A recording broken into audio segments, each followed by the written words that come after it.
It's Red Eye Radio.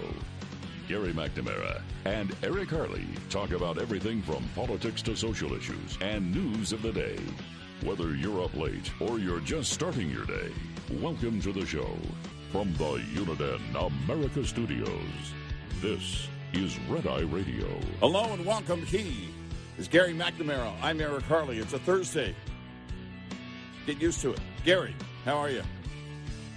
Well, What happened? There was just so much yesterday. Huh? I even sent you a text. I woke up. I woke up. I was awake 5 minutes. There's all these different people testifying before Congress. Yeah. Within 5 minutes awake, I didn't even make my cup of coffee yet when I texted you and said, "There's too much." Well, it's with everything that's going on. We didn't talk about it yesterday on the show, but Durham was testifying. Yeah, exactly. And we didn't know what he was going to say. We had an idea because we've talked about the report. We're talking about John Durham for people that don't know. Special prosecutor looking into the Russia collusion hoax. Mm-hmm. And we've been screaming for, years. Where's John Durham? Yes. Finally, he's testifying. It's so busy. Finally, he's testifying on Capitol Hill, and we go, oh, yeah. Oh, yeah, exactly. Well, here's just a little bit of what he had to say yesterday. Let me give you some real-life views on that. I have had any number of FBI agents who I've worked with over the years. Some of them are retired, some are still in place, who have come to me and apologized for the manner in which that investigation was undertaken. I take that seriously. These are good, hardworking, the majority of people in the FBI, decent human beings who swear under their oaths to abide by the law and the like. And I think that exemplifies of the concern here. There are investigative activities undertaken or not undertaken here, which raise real concerns about whether or not the law was followed, the policies in place, the FBI were followed. I think, and we'll have this audio coming up a little bit later on in the show, and I believe it was Jim Jordan that was asking him the question, but he talked about that one of the lead investigators, in looking at a Crossfire Hurricane, mm-hmm. Right, when he was there with his lawyer, and Durham told him that the information that Comey did not give him, which means they would have never got the FISA warrant, that Comey held back information from the investigation. And he said that the attorney had to leave the room. He got emotional. He started basically crying, that he was so upset that he was part of the politics of it. And we, by the way, we have said this from the very, very beginning. Mm-hmm. There are so many regular agents in the FBI that are doing a wonderful job. The rot is in the political appointees and the management of the FBI. That's where the rot mostly is. That's where you see the vast majority of the rot. Of the people and the damage they're doing, by the way, to those agents that are trying to do the job that they came there to do with morale. And you think about, you finally make it to the FBI, and then all of a sudden you see that. And it's exactly what we heard from the one agent that said, I had to leave. I couldn't sit in a parking lot and take down license plate numbers of parents that were just there to issue a concern at a school board meeting. It's because the FISA warrant, if the truth was known, the FISA warrant would have never been given. And this was, what I got out of it is this is an FBI agent and a lead investigator of Crossfire Hurricane that went, what in the hell's going on? Right. Because most people take a FISA warrant, or they're supposed to take a FISA warrant extremely serious. Right. Yeah. When we talk about warrants, this is a part of the Constitution of the United States. And when you're in law enforcement, you get regular warrants all the time, but you need a judge to do it, and you've got to back it up. Right.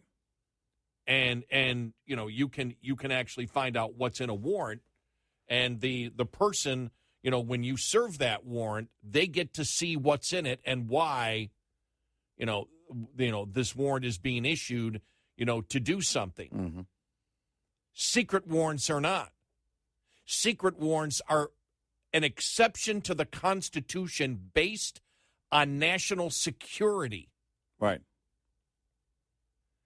And so what I got of it, this is an investigative agent extremely concerned about following the law and then finding out he was part of a political pawn that came from Comey, that came from the FBI director. And I thought that was really important to name Comey yesterday and said Comey was the one that led this. Yeah. Because that was the first time I actually heard something like that was said.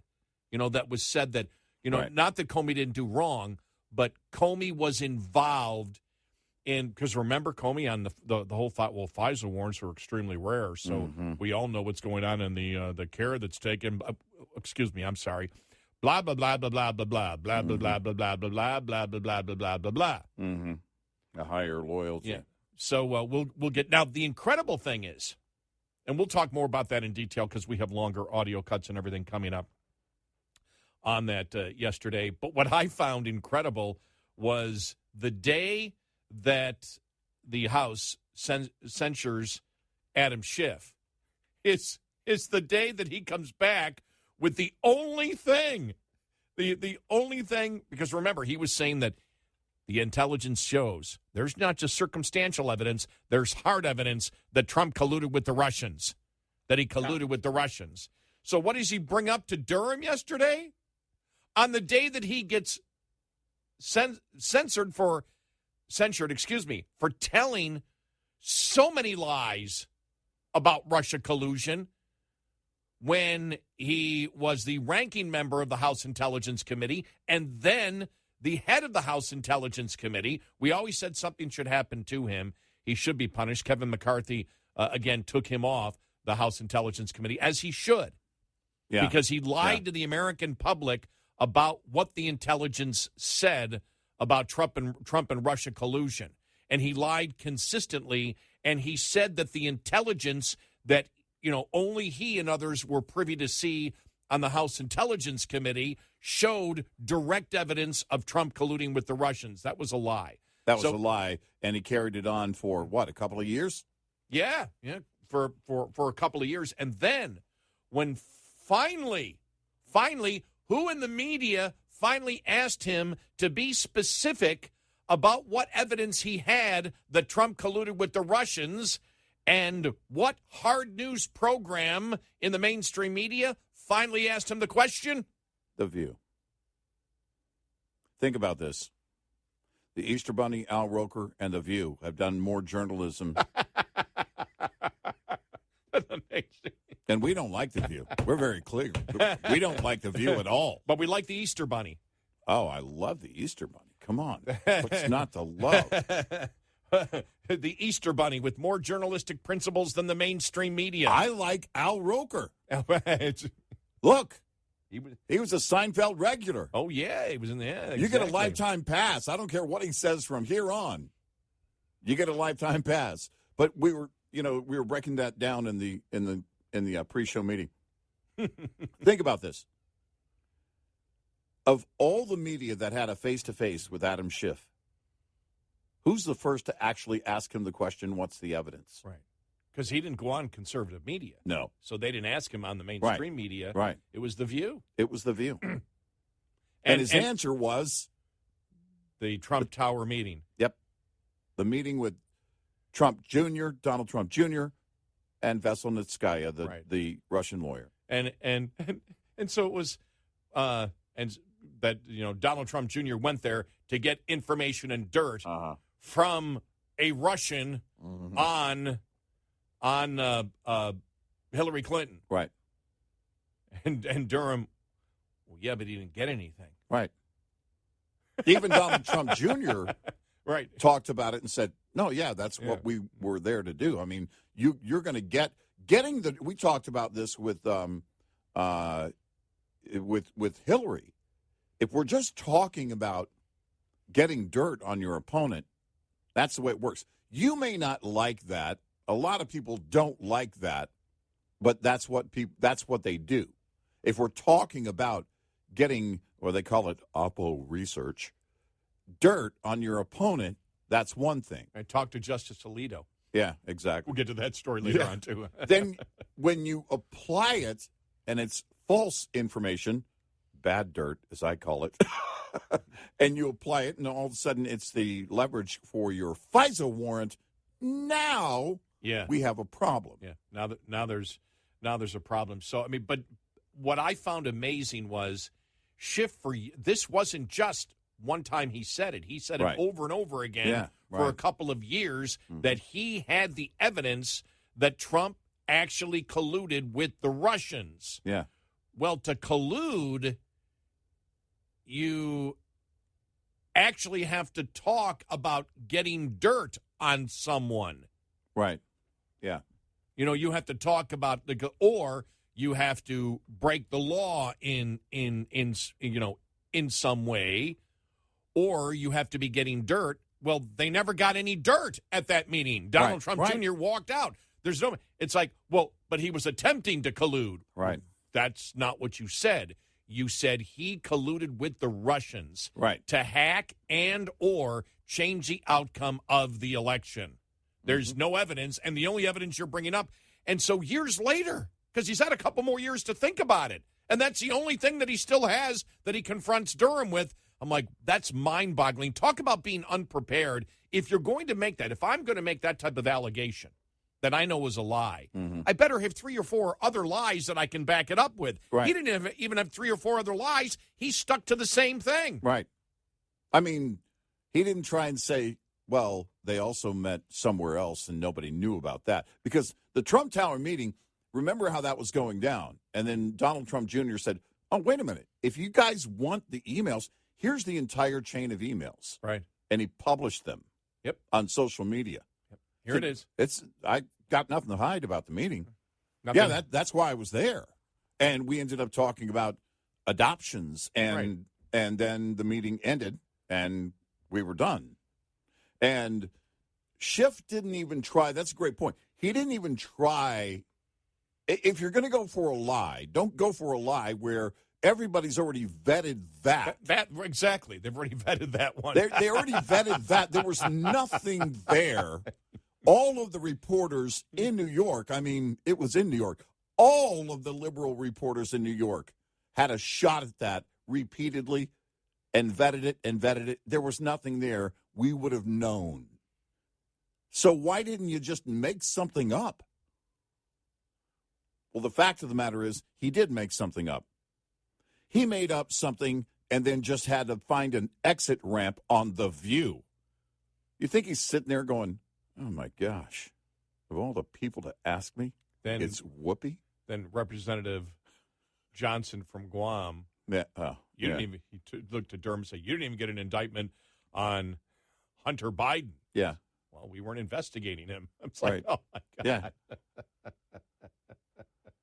I mean, it's... As we said, Durham told the story, and the story is that Trump didn't collude with the Russians. Right. The only people that colluded with the Russians, and this was brought up yesterday there, is that now, they believe there was a tie-in between Iggy Danchenko, and Russian intelligence. And if there's any Russian disinformation, that any, colluding with the Russians, it was the Hillary campaign. And what Durham brought to the table, because of his investigation only, is it was the Hillary campaign that created the complete lie using Iggy Danchenko to create the majority of the dossier that was a complete lie. It was all made up. Right.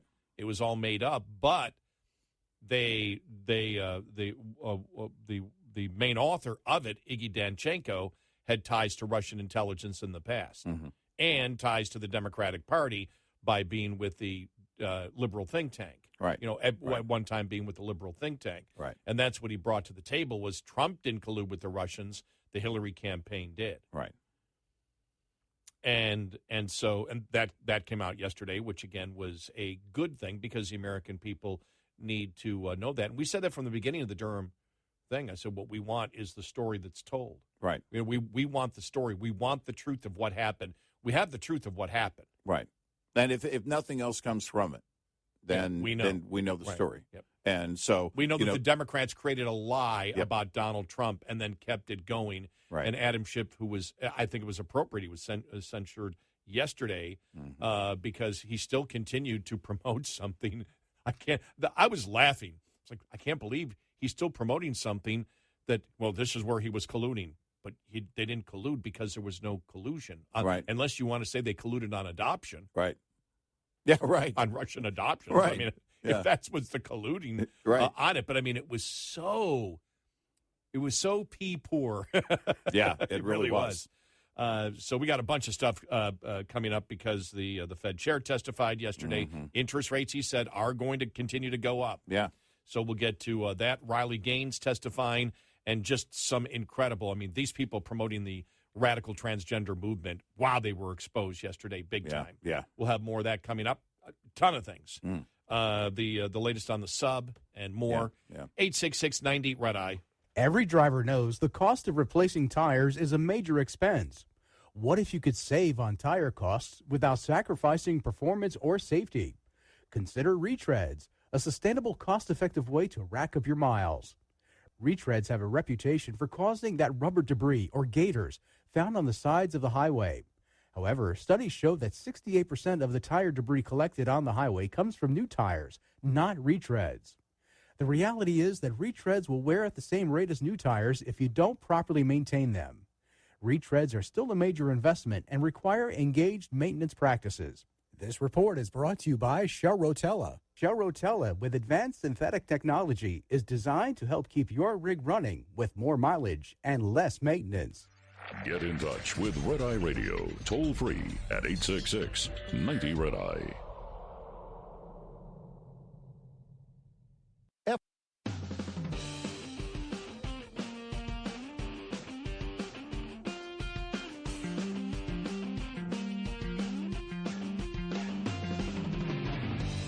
It's Red Eye Radio. He's Eric Harley, and I'm Gary McNamara. And then there was the transgender hearings yesterday. Yeah, all right. And this is Ted Cruz with the head of the Human Rights Campaign. Again, radical pro-transgender liberal activist movement. Ms. Robinson, do you agree with Ms. Gaines that there's a difference between women and men?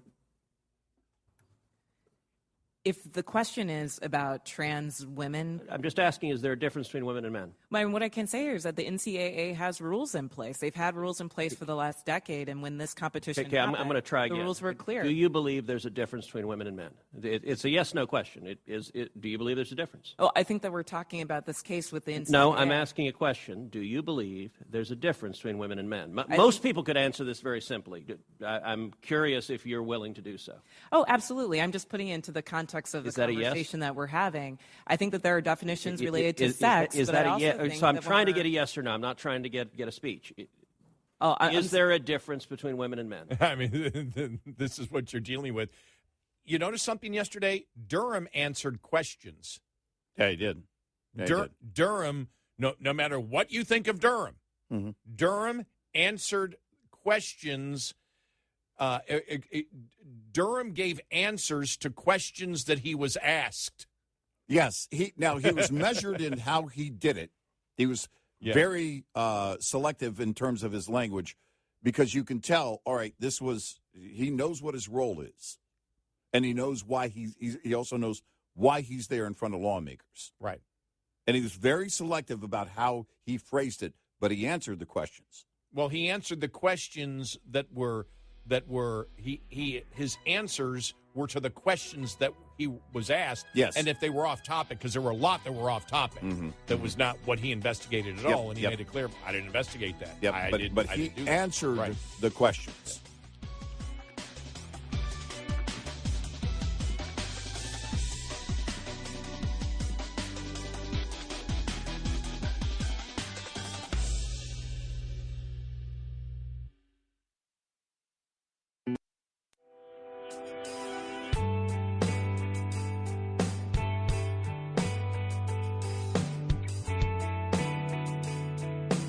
giving you 70% each night. Eric Harley and Gary McNamara on Red Eye Radio. And he's Eric Harley, and I'm Gary McNamara. Good morning. Well, yesterday the House Judiciary Committee held a hearing to hear the testimony from Special Counsel John Durham. In case people don't know, John Durham is the independent counsel the special counsel who investigated the Russia collusion hoax. For people that don't know, as you remember, Trump was accused of colluding with the Russians to hack and or change the outcome of the 2016 election. As we all know, that was completely and totally false. It was made up by the Hillary campaign. It was made up and financed by the Hillary campaign and the DNC. Mm-hmm. Okay, and we've gone through the specifics of it. We don't need to do it now. We've done it. How many times have we done it over the last 7 years? 6 years. Oh, my gosh. 6.5 years. 6.5 years. But it was just the opposite. Trump didn't collude with the Russians. By the Democrat standard of collusion, the only political party and the only candidate that colluded with the Russians was the Hillary Clinton and the Hillary Clinton campaign. They created a lie and a number of lies, sold it to the media and to law enforcement with the willing cooperation of law enforcement. Now, the interesting thing is, in case this is just as a refresher course here, in July of 2016, the intelligence agencies found out that Hillary Clinton was going to set up Trump. Before this ever happened, and they told the FBI, they told Biden, they told Obama at that time that Hillary Clinton was going to attempt to set up Trump by saying he colluded with the Russians. It's exactly what happened. If that information would have been known, there would have never been a FISA warrant. Here is Jim Jordan talking about this, with a FISA warrant to investigate the Trump, campaign. Mm-hmm. Here is Jim Jordan going back and forth with Special Counsel John Durham yesterday. Mr. Durham, in the summer of 2016, did our government receive intelligence that suggested Secretary Clinton had approved a plan to tie President Trump to Russia? Yes. Was that intelligence important enough for Director Brennan to go brief the President of the United States, the Vice President of the United States, the Attorney General of the United States, and the Director of the FBI? Yes. And was that intelligence put then into a memorandum, a referral memorandum? Yes. And was that memorandum then given to Director Comey and Agent Strzok? That's who it was addressed to, yes. Did Director Comey share that memorandum with the FISA court? I'm sorry, Did he share that memorandum with the FISA court? Did Director Comey do that? I'm not aware of that if he did. Did he share it with the lawyers preparing the FISA application? Not to my knowledge. Did he share it with the agents on the case, working the Crossfire Hurricane case? No. Didn't share it with the agents on the case. Can you tell the committee what happened when you took that referral memo and shared it with one of those agents, specifically Supervisory Special Agent Number 1? We interviewed the first supervisor of the Crossfire investigation, the operational person. We showed him the intelligence information. He indicated he had never seen it before. He immediately became emotional, got up and left the room with his lawyer, spent some time in the hallway, came back.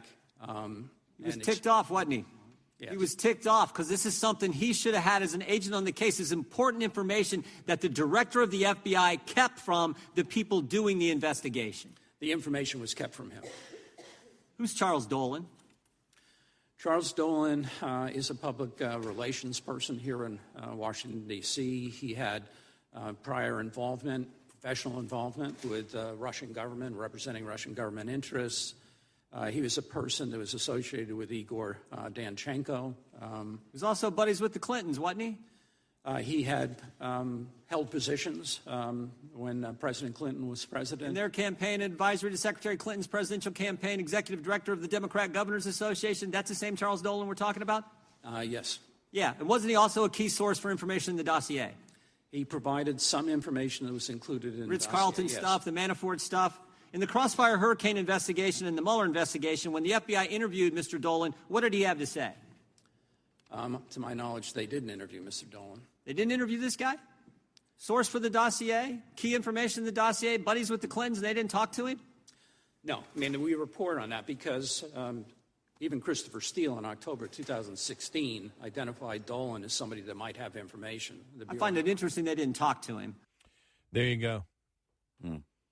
And the part that I appreciate the most, because you had Comey out there again making the rounds a few weeks ago, understand how corrupt James Comey was. I don't care where you stand on politics. We can have those debates on politics as we will on the issues of today.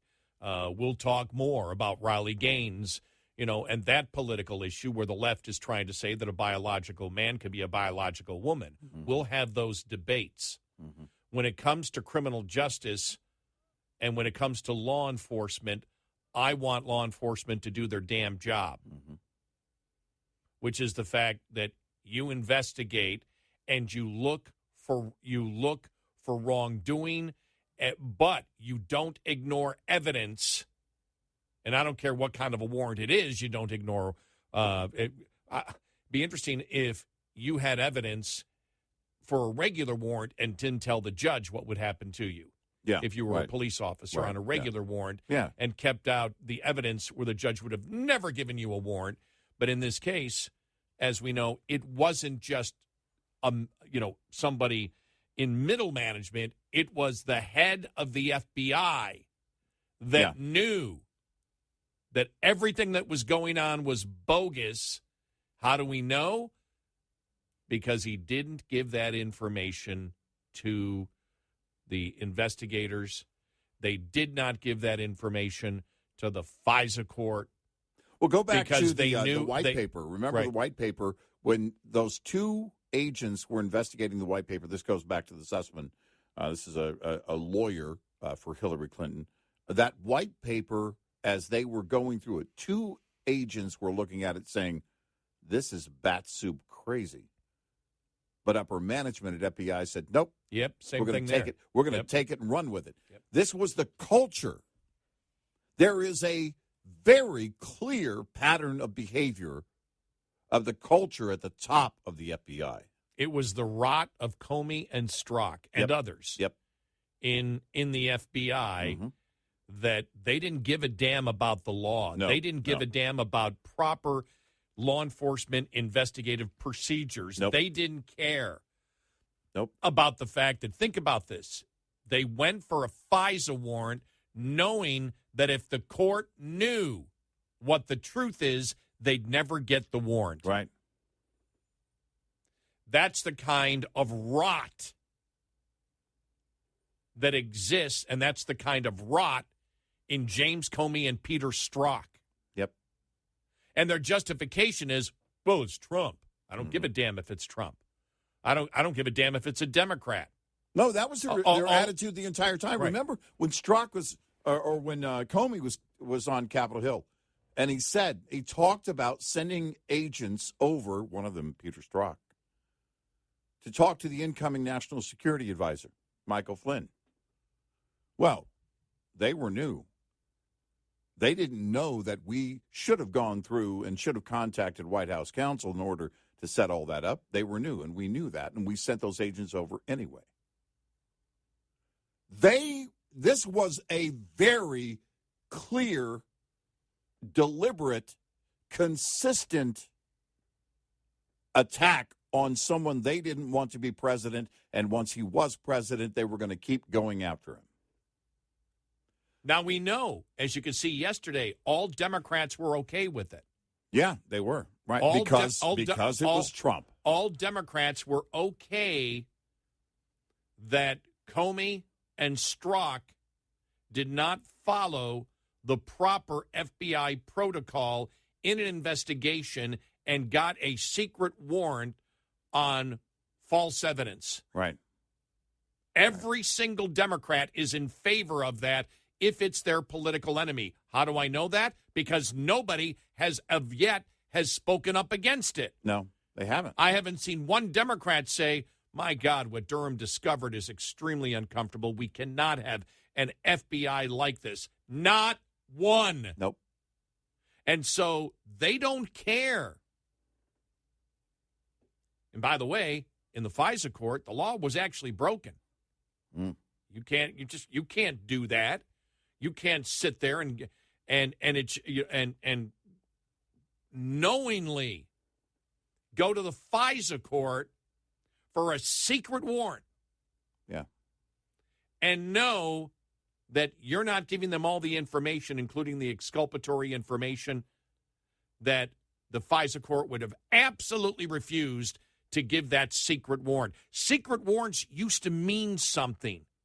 The abuse of warrants, the abuse of secret warrants used to mean something to liberals. Now they don't give a damn. And so when you start talking about, because they always use the word fascism for the other side, well, who are the true fascists? Who doesn't want to follow the laws that have been passed through our elected representatives, through the people? Who doesn't care about the abuse of law enforcement? Well, it was so embedded in our culture, in our society, that it was actually depicted in pop culture. How many cop shows over the years? Well, the warrant's no good. We can't get a warrant. We need a warrant. We can't go in without a warrant. That would be the basis for a storyline. It would be that wall. Man, we know we got the guy, but we can't get a warrant. How do we get a warrant? Get the judge to sign off on it. I mean, it's so embedded in our society. This is something simple that we know, that we understand, and that we value until Trump. Yeah. And furthermore, as you mentioned, it's a much more dangerous situation at the FISA court level. Yeah, that's a secret warrant. They thought this would never see the light of day. Yeah. And the entire Democratic, you think about this, because that's just, and we mention this because the entire Democratic Party, we talk about the things that they're for. Mm-hmm. They have no problem with what the FBI did. They have no problem that the FBI did not, follow proper protocol to get a secret warrant. They don't care as long as it's their political enemy. Mm-hmm. And it's all of them. Mm-hmm. And when you look, for example, at the insane liberal transgender activist movement, all of the Democrats at the federal level in Congress are for that. The insanity of what is going on in our country today has not just partial support, but full support of every member of the Democratic Party, except maybe Manchin in a couple of cases. Yeah. And maybe Sinema now in a couple of cases. Right. But 99.9%. And in the House, it's unanimous. Right. Look, when the day that Trump was being sworn in, Susan Rice, outgoing national security advisor, writes an email to herself. She didn't make a statement on CNN. She didn't make a statement that morning from her office as she was leaving her position. She wrote an internal memo to herself, not even to other people. She wanted to plant that seed, hoping it would be found someday so that she could cover her backside. And it's funny how the liberal media covered that. Trying to say, well, everything was by the book. In some parts, she kind of threw Comey under the proverbial bus. But ask yourself why anybody would do that. You're writing an email to yourself as you're going out the door, not to other people. 866-90-RED-EYE. We'll be right back with more Red Eye Radio with Eric Harley and Gary McNamara. Shell.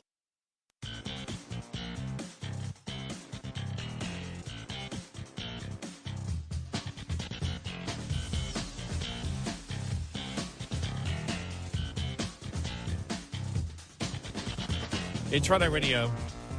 It's Eric Harley, and I'm Gary McNamara. Coming up following the top of the hour, I just love it to just see where Whoopi hates Hunter's laptop. That was a headline. That's funny because I don't have any emotions around Hunter's laptop. I have no emotion about it either. I care what's on it. I care the evidence that exists in there when it comes to influence peddling. But the laptop, no emotional feelings whatsoever on it. No. I'm telling you, The View just enables the incorrect stereotype that women are idiots, that women don't do their homework, that women are emotional creatures. It is the worst stereotype come to life from those particular individuals. Well, because that's the entire idea, is that they were supposed to represent women, what women thought about the issues. Right. And they don't. No. Not women that I know. No. Those aren't women that I know. No. So we'll get to that. Riley Gaines testifies yesterday and a whole bunch more.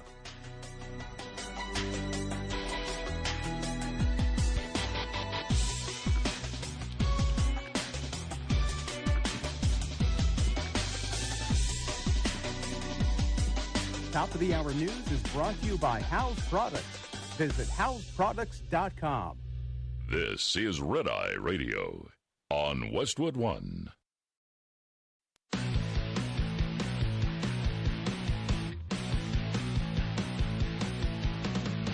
Now, it's Red Eye Radio. Gary McNamara and Eric Harley talk about everything from politics to social issues and news of the day. Whether you're up late or you're just starting your day, welcome to the show.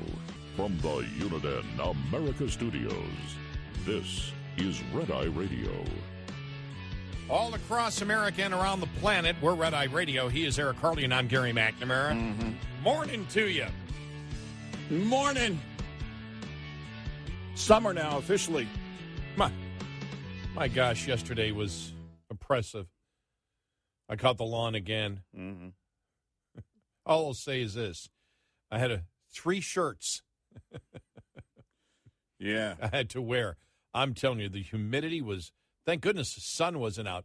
But that humidity, again, it had to be near record levels like we had last week. It was absolutely oppressive. It was really thick. And I went out about 6 a.m. I was waiting for the grocery store to open. And went out and did some shopping, came back. And then I had some work up here for a little while. And I thought, okay, I'm not going to tackle anything. By the time I got home, it was noonish. And then, so I'm sitting there and I'm getting caught up on all the hearings. I'm sorry, here's the question. Was there anyone who wasn't testifying yesterday? But on all the major issues, on all the fronts, it was like, okay, guys, can you spread it out a little bit? But then I don't know what time it was. I don't know what time it was. Around 2-ish, maybe. And my daughter's there, and I said, "Do I hear rain?" And she was like, "Yeah, it's raining." Yeah, you got some. I didn't. Yeah, it's, what time was that? That was, it was after, I think it was about 3 o'clock, 3:30, somewhere in there. And, we got rain again. And now they said earlier, rain in the forecast again. I don't know. I guess if you're a meteorologist in North Texas right now, you just look at the camera and go, I have no idea. Well, the interesting part of it was, today, even yesterday, even this morning, the chance of rain was 1 or 2%. Yeah, no, there was nothing. There was no chance of rain, and all of a sudden, I see all these clouds, and I start hearing thunder. Yeah. Now, I didn't get any rain, but then I saw that front moving in. It was a massive amount of rain. Went over the, just north of me, hit Dallas and stuff, and hit you. I could see that it hit you. Mm-hmm. And I'm just like, well, there was a 0% chance of rain. Or, now they get specific. It's like 1 or, you look at the weather.com, 1%, 7%, 8%. Mm-hmm. I'll tell you what I'm looking forward to is next week where they say it's going to be 104 for one day, I think Thursday of next week. Uh-huh. Now, it's a week away, but I went, get to 104, the humidity drops. Yeah, right. You lucky people in Phoenix. Yeah. Yeah. You know what I've learned the last week? In all of my years of life, what I learned last week and this week? What's that? It is the humidity. That's true. But yeah, I mean, it just seems it was just wild.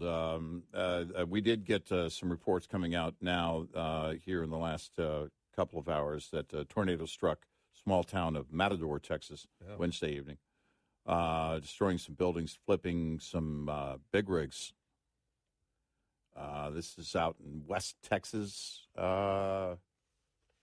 northeast of Lubbock. But yeah, it's been a wild spring, and now heading into summer, just totally unpredictable now. What's going on, and yeah, you start the day with it's going to be sunny and really hot. It's climate change. Yeah, it's climate change. Oh, did you hear where John Kerry got hit with an ethics violation? Oh, yeah. He's exaggerating the number of. He's making up the number of deaths, just making them out of the top of his head. It's got hit. Yeah. And you saw the ethics complaint, too, against the White House. Stop saying MAGA. Stop saying MAGA. You keep violating the Hatch Act. And they kept doing it. Right. And it's like, oh, we don't. And that's the funniest thing, though. They got to come back and say, stop saying it. You've got to stop saying it. You keep repeating it. And her fake concern, Karine Jean-Pierre. Oh, I can't violate the Hatch Act. I can't violate the Hatch Act, except when it comes to saying MAGA. Yeah, exactly. But she said the words Hatch Act more than any one person on the planet, and had this fake concern. Well, I can't talk about Biden because Hatch Act, but MAGA. That's the Hatch Act. Oh, dang it! I walked right into it. We want a special exception for that one. Right.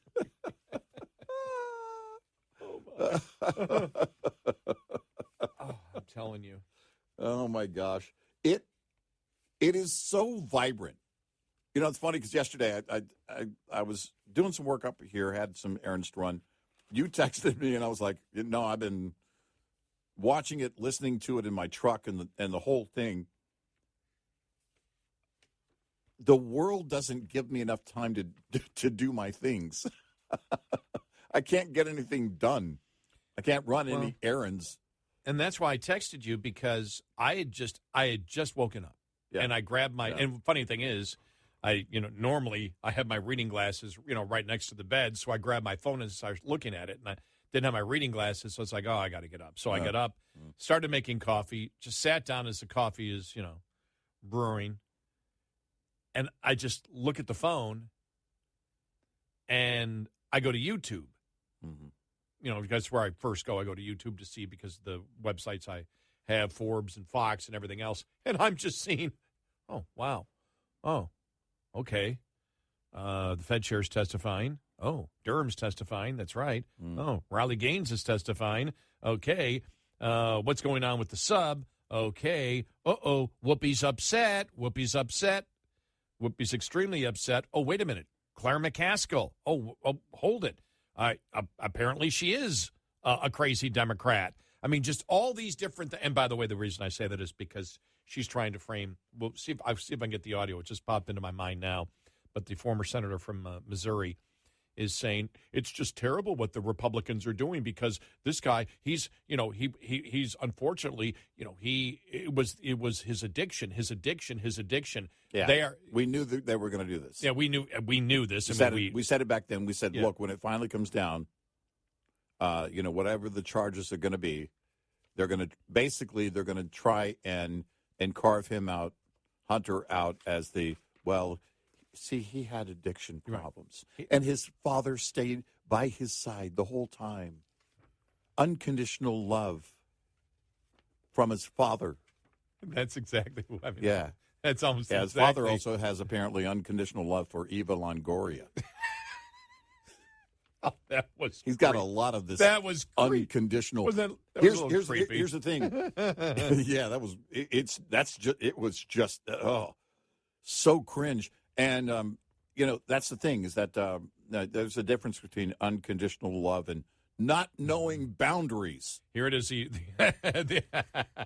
The former Democratic senator yelled at conservatives to back off the Bidens during an episode of NBC's Deadline White House. She defended the president's son as a man struggling with drug and alcohol problems and promoting his father as someone who is the model of, quote, unconditional love. Excuse me. Yeah. McCaskill's response came after the news broke that Hunter Biden reached a plea deal.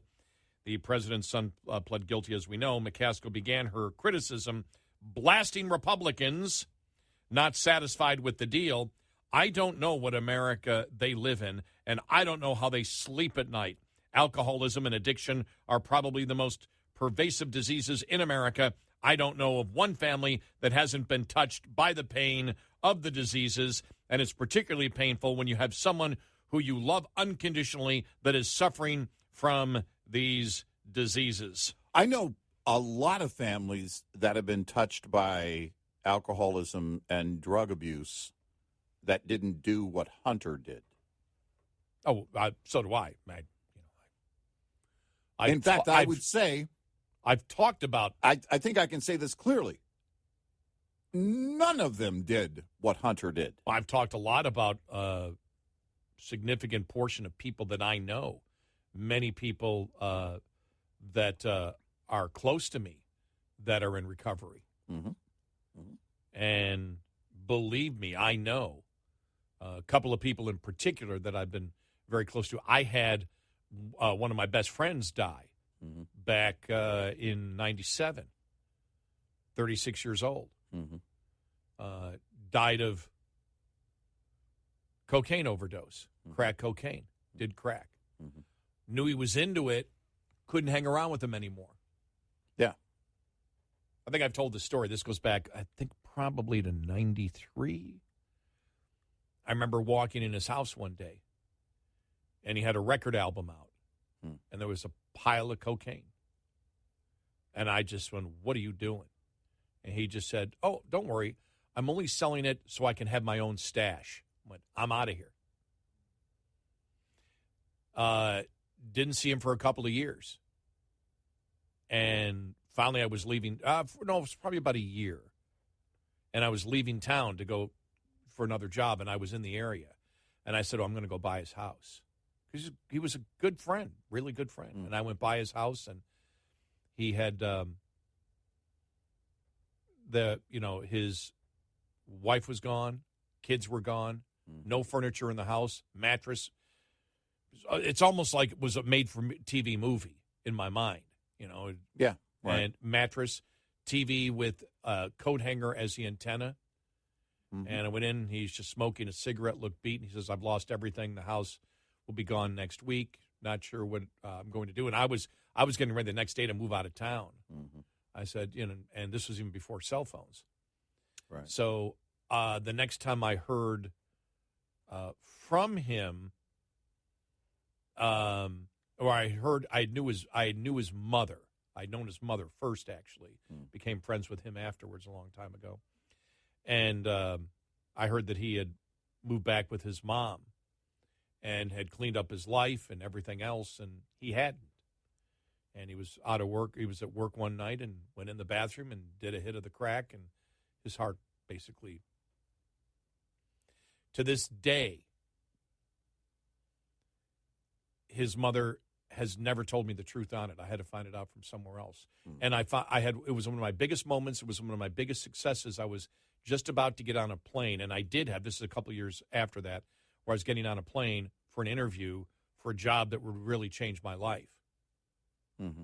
And I got a phone call from the radio station. They said, this person's sister wants to get a hold of you. And I said, right at that point, I said, oh, he's dead. I knew it at that point he was dead. I said, his sister has no business calling me. He's dead. Mm-hmm. And when I talked to they just said, he had a heart attack. That's all they said. And I went, oh. And his mother said heart attack. And I didn't find out till a year afterwards because I was on, the funeral had already, and everything was done at that point by the time they contacted me. And I didn't know because he was living in a different state. Heartbreaking. I still have, the, what do you call the funeral card? So like a laminated card right. from the funeral home, and it's him and his two young daughters. And I keep it in a prominent place in my house just to know how quickly life can be taken from you. Yeah. And I probably look at it a couple times a week, and I just shake my head. I love the guy, and he got into it. So I understand, but I understand addiction. Believe me, I understand addiction. And I've got a couple of close friends, really fighting every day, successfully, though. Mm-hmm. I'm very proud of them, and I understand how tough it is, when you become addicted. Yeah. And so it's serious, and I understand it, but sorry, this isn't about his addiction. No. This is about... Many people are in that situation and don't do the things he did. Right. This is still about the behavior. Yep. And the behavior is outside of his addiction and goes to the influence peddling of his family. But Democrats don't want you to focus on that part of it. The American people know it. She's not going to succeed in convincing the American people to, there's no influence peddling. It was, he's an addict, and how dare you not have any compassion for it? That's not going to fly, because it hasn't flown with the American people based on the polling of just this week. Because they all say the same thing to themselves when they hear that we said. Right. And that is, I know a lot of addicts and alcoholics, and they've never done this. And that's what it comes down to. This is behavior outside of addiction. Right. That evading taxes. Yeah. That it was only the evasion of taxes was only about his addiction. Right.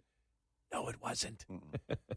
So, and that's why I've said it's like most American. And I went back to the commercial. Remember the commercial? Hey, Joe, what do you think about this Claire McCaskill? Yeah. Well, she's not one of those crazy Democrats. And we broke that down, the psychology of how they phrase these things when they put a campaign ad together.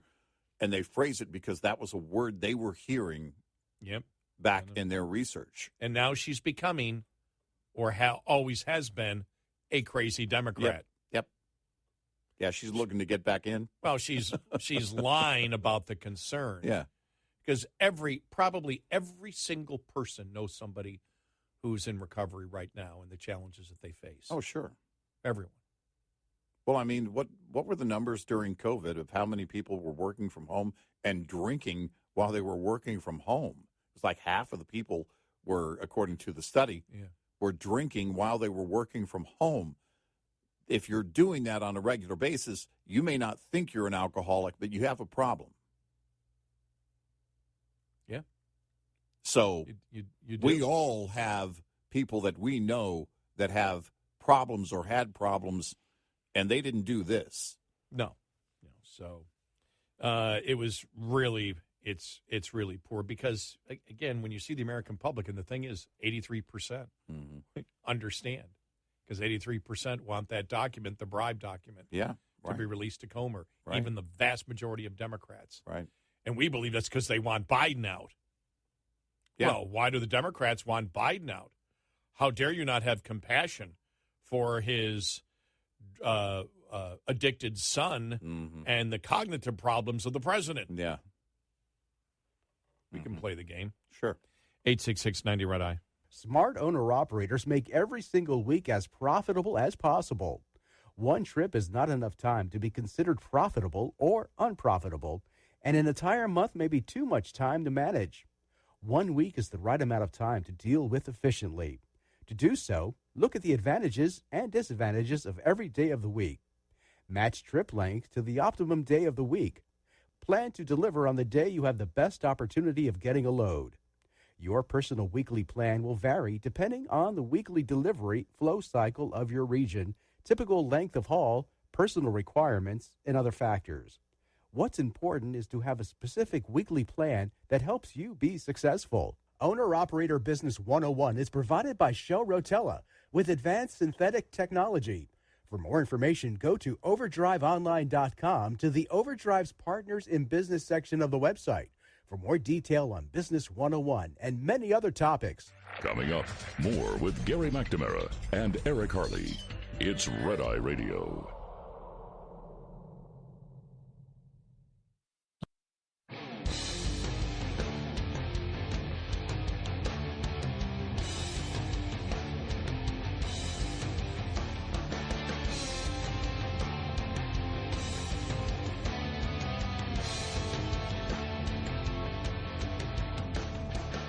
It's Red Eye Radio. He's Eric Harley, and I'm Gary McNamara. And one more audio cut we want to play coming up on the bottom of the hour of a Durham, just how it lays out what the FBI, knew and when they got the secret warrant. Because I think it's important for people to hear Durham's response and the timeline laid out in the number of warrants they attempted to get against the Trump campaign that was based, again, on bogus information. Because when you purposely leave out information, that's bogus information. Yep. That is perjury by omission. Oh, yeah. We'll get to that coming up.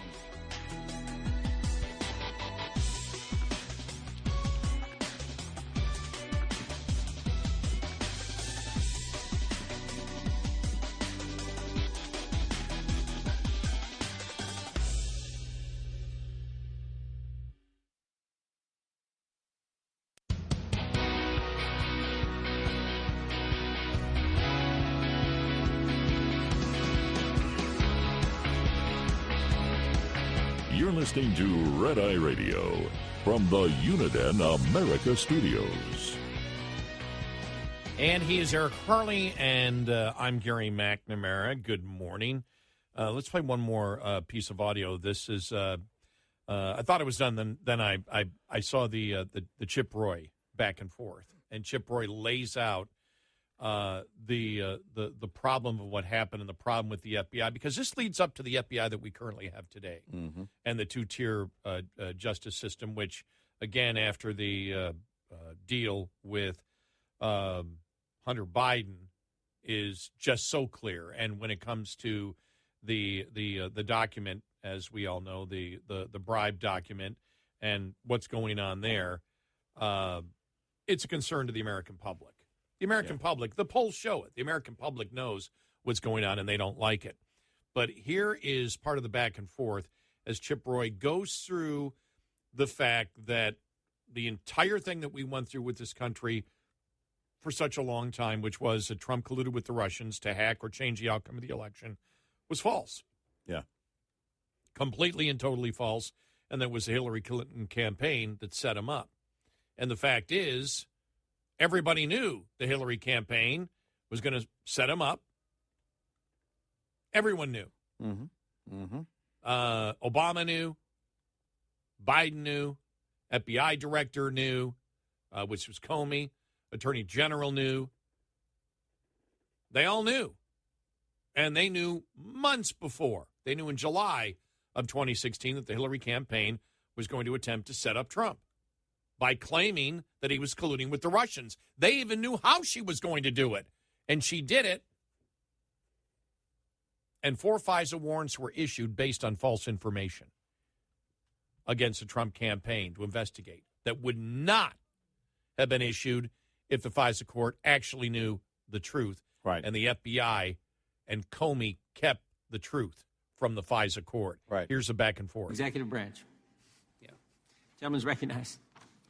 Thank you, Chairman. Mr. Durham, October 3rd, 2016, the FBI offered Christopher Steele $1 million to provide corroborating evidence of the allegations in his reporting. Is that correct? Yes. Was that paid to him? I'm sorry, was that what? Was that paid to him? That money was never paid out. There was no corroborating information. Mr. Steele relied solely on a single unnamed subsource, correct? He said that he had a primary subsource who had a network of subsources. On October 18, 2016, the FBI submits the application for FISA surveillance relying heavily on the Steele dossier. No corroboration, correct? And no corroboration for the substantive claims in that. But they knew Steele was a signed-up paid informant. Could have asked for sources, never did, said he was reliable. No record of reliability, correct? Mr. Steele had provided information in other areas, not in this area, in prior occasions. FISA application relied, according to your report, at least in part on the Clinton plan intelligence, correct? I'm sorry? And the FISA application relied, according to your report, at least in part on the Clinton plan intelligence, correct? Yes. And they knew Steele had been hired by Fusion GPS, and Fusion had been hired by a law firm on behalf of senior Democrats, and that HC was aware, correct? At various points in time, those things became known to the FBI, yes. And at December 2016, the FBI determined that Igor Danchenko, a Russian national, was previously subject to FBI investigation to be Steele's subsource, correct? Yes. They do not talk to Danchenko before the next FISA application, correct? Correct. January 12, 2017, the FBI goes back to renew the application for FISA surveillance, correct? Yes. Coincidentally, 1 week before Trump is inaugurated, correct? Correct. They then, after 2 trips to FISA, finally talked to Danchenko, basically determined it's all crap because they'd been relying on a Democrat operative, Dolan, correct? Well, part of that is true. They clearly had relied on the information in the Steele dossier. There was a portion of one report from Steele that was definitely tied to Mr. Dolan. Then in March of 2017, Jim Comey testified here on Capitol Hill that the FBI, under its counterintel authorities, has investigated Trump for collusion with Russia and people might get indicted, correct?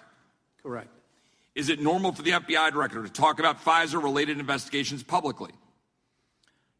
As a general matter? I would say a general matter. I would say no. Right. And again, knowing full well the uncorroborated allegations, knowing full well the genesis of said investigation was tied to Hillary Clinton's campaign, which the FBI director would have known. People in the FBI knew that. Correct. April 2017, they go back to FISA. They report they've interviewed principal source and that the source is credible, but they leave out the entire fact that it's only credible and making clear that they relied upon before was total garbage. They continued through the summer of 2017, correct? That's correct.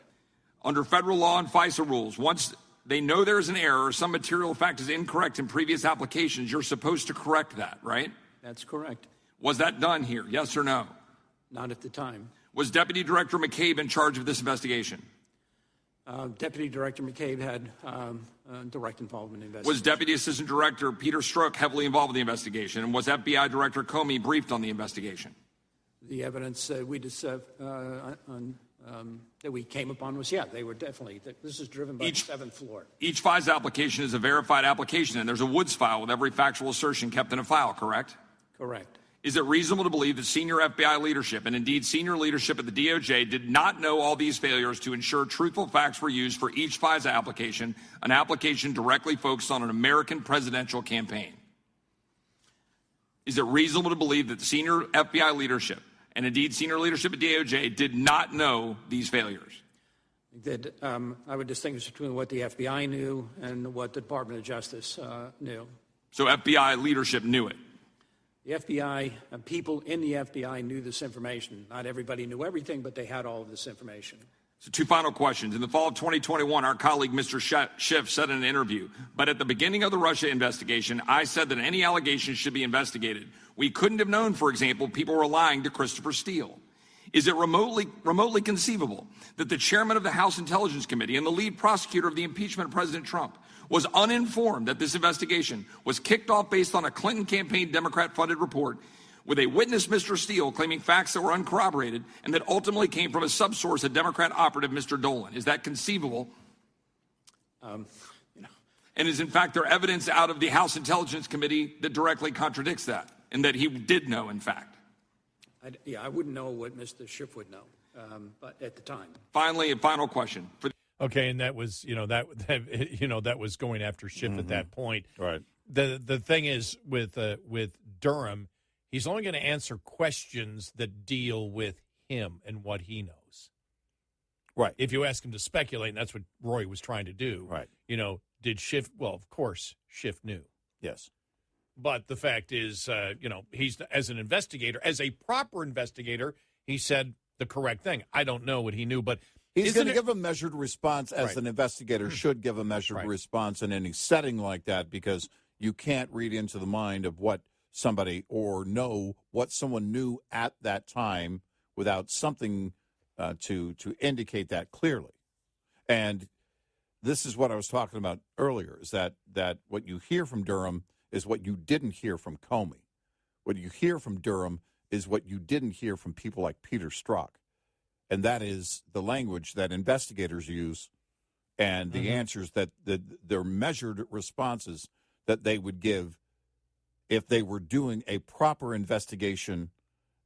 They were politically driven, they were emotionally driven, and they were not acting as investigators. They were political activists at the FBI. Yeah, they were political operatives for the Democratic Party. Yep. At that point. And has Comey come out with anything since? Because what came out yesterday, and it was clear, Comey knew and didn't tell the investigators what was going on. Comey did not give the investigators all the evidence he had, which would have turned the investigation on its head. Yep. And that's why the one investigative FBI agent, when he found out that Comey had not given him all the investigation, that he got emotional and had to leave the room with his lawyer because he was livid that Comey and the management of the FBI was holding back information that would have made it so they could have never gotten a FISA warrant. Yeah, right. And all I know is if I'm an investigator, that happens to me, I'm like, whoa, I'm going to be the scapegoat here. The big guys never go. No, the fall is going to be on me. I'm going to be the fall guy for this. Mm-hmm. And my God, I can't believe we're doing this to begin with in an investigation already, which any FBI agent has to be uncomfortable if someone comes to you and says, we need to start investigating a presidential campaign. Yeah. Based on no evidence and knowing that the opposition candidate it was already clear that you knew it through your intelligence agencies because your boss was told by it that Hillary's going to set up Trump, and the head of the FBI knows it and doesn't tell you, the investigator, that Hillary's going to set up Trump, and you're investigating this, I'd be ticked off too. I'd be fired at that point. You know why? Because I'd go up to the director's office and give him a piece of my mind, and at that point I would be dismissed from the investigation. I'd be escorted out of the bureau. Right. There's no way around that because, and the thing is that I'd be livid because they put that on me. Yep. I'd be livid because they were setting me up. I'd be livid because that entire thing is to use me as a tool to get their agenda done, not justice done. And probably that point, I would become a whistleblower. Yeah. Yeah. At that point, because that is so big. That is so big because at that point you're saying, my God, the FBI management is basically colluding with the Democratic candidate to go after the opposition campaign. At that point, I wouldn't be able to, in good conscience, I wouldn't be able to. You can't stay. You can't stay at that point. You just can't. And that to me is what came out yesterday. That the clarity that Comey, what the hell higher loyalty did he ever had? Yeah, right. That book, the memories out there, about a higher loyalty to America. Yeah, no, he was using agents as pawns to get his agenda done. Can you imagine that Agent 1, the investigative Agent 1, as they call him? Can you imagine when he was making his rounds with his book called A Higher Loyalty? Oh, man. Could you imagine these agents that knew? The liberal media darling of the moment. Yep. That's what they made him when his book came out. You have a higher loyalty. You're more of a patriot. Yeah. And here's the head of the FBI keeping information from the investigation and the FISA court that would destroy the investigation that he is leading, knowing that the candidate Hillary Clinton, HC, that's when he said that, Hillary Clinton is trying to set up the Trump administration, and you're using the Trump campaign, and you're using your FBI and not telling them the truth to try to somehow get criminal evidence against Trump to keep an investigation going to destroy his campaign, and you're the damn head of the FBI, and he claims he's a better patriot, Comey does, that he has some type of higher loyalty. Right. Look, I wonder if Comey starts making the rounds again now after this one. Yeah. I wonder. Last I saw him, he was staring into an empty cornfield. Well, he was out last like week a weirdo. giving interviews. Yeah. He was giving interviews last week again. Or saying stuff on Twitter. I don't know how many. Yeah, I think it was. Was it Twitter stuff? I think it was tweeting. Yeah. He has. I don't know if he's put out any more weird pictures of him staring off into the bliss. But this is the FBI that the Democrats want. No. Otherwise, it's somebody exactly what they need, right. because how do they enforce anything? Oh, the whole thing on Hunter's laptop is coming out. Go to Facebook now. How do you enforce anything? Parents are speaking up at schools. Get there. Take their license plates. How do you enforce? This is exactly what they need at the FBI. Democrats aren't screaming about this. Nope. And Democrats 50 years ago, 40 years ago, would be up in arms about an FBI my gosh. like this. Yeah. 866-90-RED-EYE. Lines open for your calls. 866-90-RED-EYE on Red Eye Radio.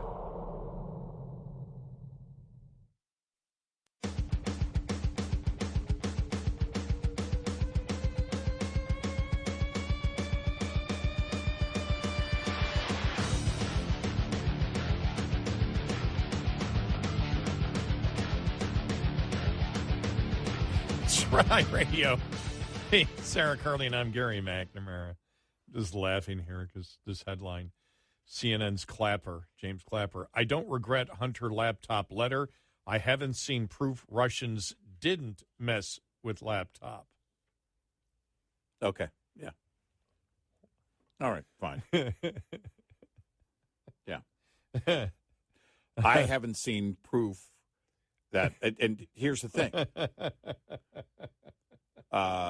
Every night I drive the same road to get to work, same road home. And I am keeping alligators off of that road. I'm convinced. You know why? I haven't seen any alligators. One time, not even once, have I seen an alligator on that road. Wow. Coming from Clapper, by the way. Wow.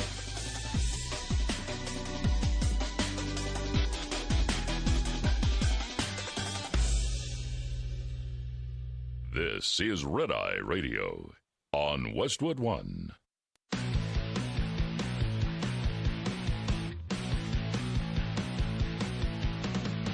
Now, it's Red Eye Radio. Gary McNamara and Eric Harley talk about everything from politics to social issues and news of the day. Whether you're up late or you're just starting your day, welcome to the show. From the Uniden America Studios, this is Red Eye Radio. All across America and around the planet, we are Red Eye Radio. Good morning. He is Eric Harley, and I'm Gary McNamara. So, yeah, what got me about James Clapper, former National Intelligence, Director of National Intelligence, saying yesterday on CNN he doesn't regret signing on to a letter that incorrectly claimed that Hunter Biden laptop story was Russia misinformation. He acknowledged that there was no hard evidence. There's no evidence, hard evidence. Right. There's no evidence. There's none. That Russia, that of the Russia misinformation claim. But he also made the case that, well, there's no evidence that they didn't do it. Like, right. Oh, so this is, I mean, it was a day yesterday of the most poor posterior arguments made by Democrats. I mean, it really, really was. I mean, and when Clapper said that, it's like, oh, okay, so what you're saying is there's no evidence that he robbed the store, but there's no evidence that he didn't rob the store because a person had a mask on. Right. So it could be you because a mask was on. Oh, yeah, that's how we investigate things. Yeah, that's the difference between a Clapper and a John Durham. Yeah, a John Durham answer would have been, I don't have any evidence that it was Russian related at all. And that would have been it. I don't have any evidence.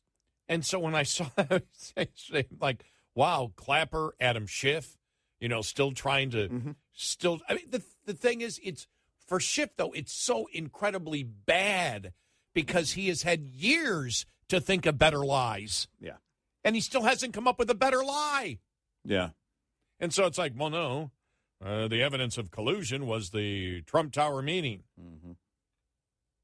Huh? And he was, and Durham said, he goes, well, anybody can call you and say, come here to get information on something.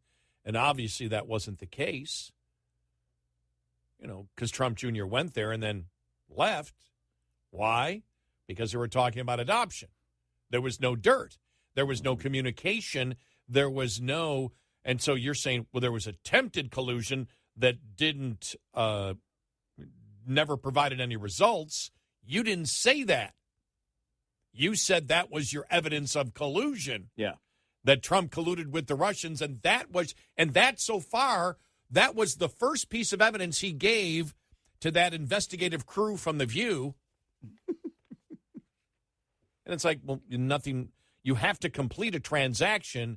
You don't have collusion if the people there are not there for the reason that you're there, and so the meeting ends and there is nothing to communicate about collusion to change the outcome of the election.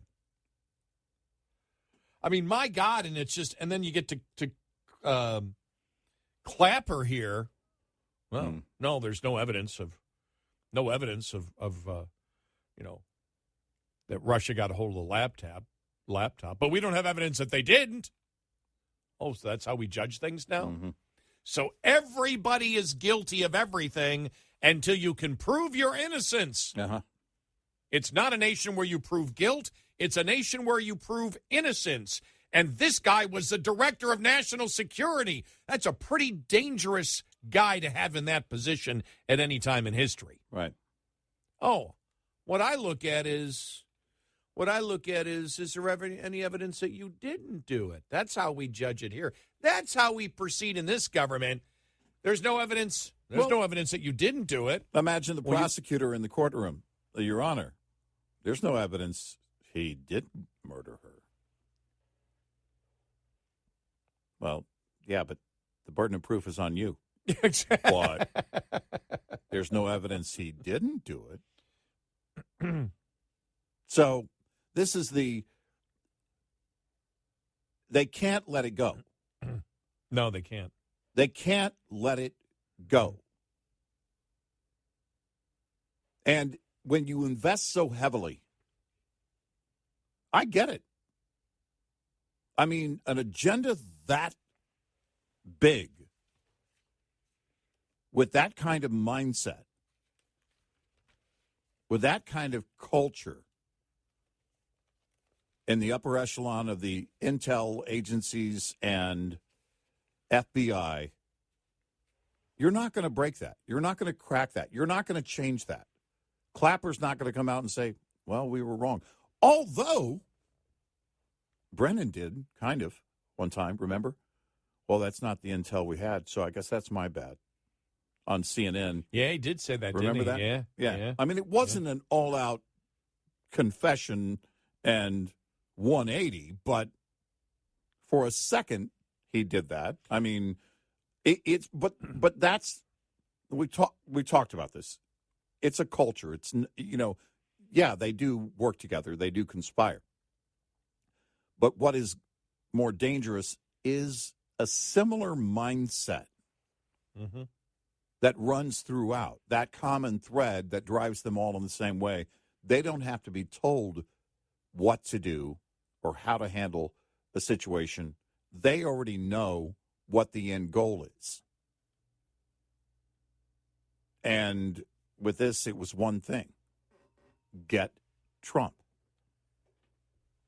Are you trying to sell Dershowitz's book, too? Yeah. You and I did notice when that book came out a couple months ago, but every interview he does. Yeah. Well, it's about Get Trump. And by the way, you can read about it in my book. I mean, almost every single interview I've seen him do. It's like, yeah, it's about Get Trump. And by the way, that's the title of my book. Yeah. It's funny because that must have subliminally just reached my tiny brain because I wasn't thinking about Dershowitz, but it is. Yeah. Which is why it was a great title. And you can read more in the no, never mind. No, but that's the idea. And it is. There's one goal. Get Trump. I mean, if you were to write this as a dark comedy, first of all, I don't think it would be very funny. But, if you're looking, to do it in hurried fashion, I guess that's why comedy comes to mind. It would be like a bunch of Keystone cops. Mm-hmm. They're all working very hard and fast before the election. Oops, that didn't work. Oh, hell, he's going to be president. Guess we better up the game. And that's exactly what they did. Well, and they did it in protecting the Biden, in 2020, and then going after Trump in 2016. Mm-hmm. And then while he was president, in an attempt to destroy the presidency, when they knew that it was a Hillary campaign that attempted to set him up. But for Clapper to say that it was so poor, I will say this, reading the transcript of it, Caitlin Collins did say at the end that, but you don't have it. There is no evidence that it is Russia disinformation, and that's what really matters. And it says he acknowledged that. Yeah. So, but still, it's like they just can't, they have to sit there and say, well, there is no evidence that the laptop at all was Russia disinformation. Now, by the way, you know how we know that? Because the Biden family hasn't denied if it was Russia disinformation and it wasn't true, they would have said, it's not true. Yeah. The reason Hunter Biden and Joe Biden don't say anything that you hear from the laptop is false and Russia disinformation is because every time it's investigated, it's found out to be true. Yeah. And so the defense from Clapper is, well, when it comes to the laptop as evidence, it's tainted unless you can prove it's not. Yeah, right. Not that it's the truth until you can prove it's tainted, because it was it's Hunter Biden's own laptop. He knows whether the stuff is true or not, and as we know, they haven't denied anything of the laptop. And right. Joe Biden would. Right. Joe Biden would be going crazy. Yeah. And so would Hunter Biden. They'd be saying, no, it's not true. None of this right. is true. Well, it's tough to say it's not true or Russia disinformation when it's your own emails that your business partners also have. Mm-hmm. They've got a copy of it because you sent it to them or they sent it to you. So Clapper's ultimate argument is the laptop is guilty until proven innocent. Well, I mean, the arguments are, that's what got me with both Schiff and then Clapper. The arguments are so incredibly weak, and yet they're out there promoting it as if it's still legit in some way. Well, and everyone's like, shut up, you're an idiot. Here's the indication where you know the left is very bothered by it. Whoopi. I hate Hunter's laptop. Why are you hating the laptop? The laptop is just the laptop. Laptop didn't do anything. Laptop requires people to do things with it. Here's a headline. Whoopi Goldberg fumes over Hunter Biden's laptop. Yeah. I hate it so much. Shut up about it. See? The other thing for me, here's a quote. The other thing for me is, listen, if you get investigated, if they're doing an investigation, I'm all for it. Investigate everything, everybody, everything.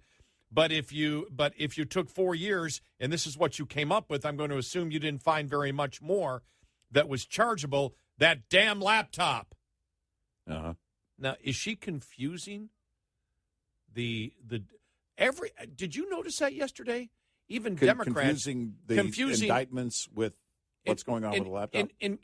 Even Representative Johnson of Georgia, who remember was worried that Guam was going to tip over, told Durham, "You didn't get an indictment on Hunter Biden." Right. Wasn't investigating Hunter Biden. No. You notice people in the media don't seem to understand that the Durham report is different than the laptop investigation? That Durham didn't investigate the laptop?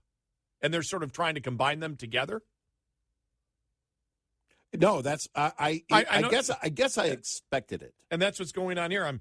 Because the other thing is you can investigate 4 years. Well, she's talking about the Durham report, but Durham gave the American public a great deal of information. Before Durham, people didn't know that the Hillary campaign is the one that set up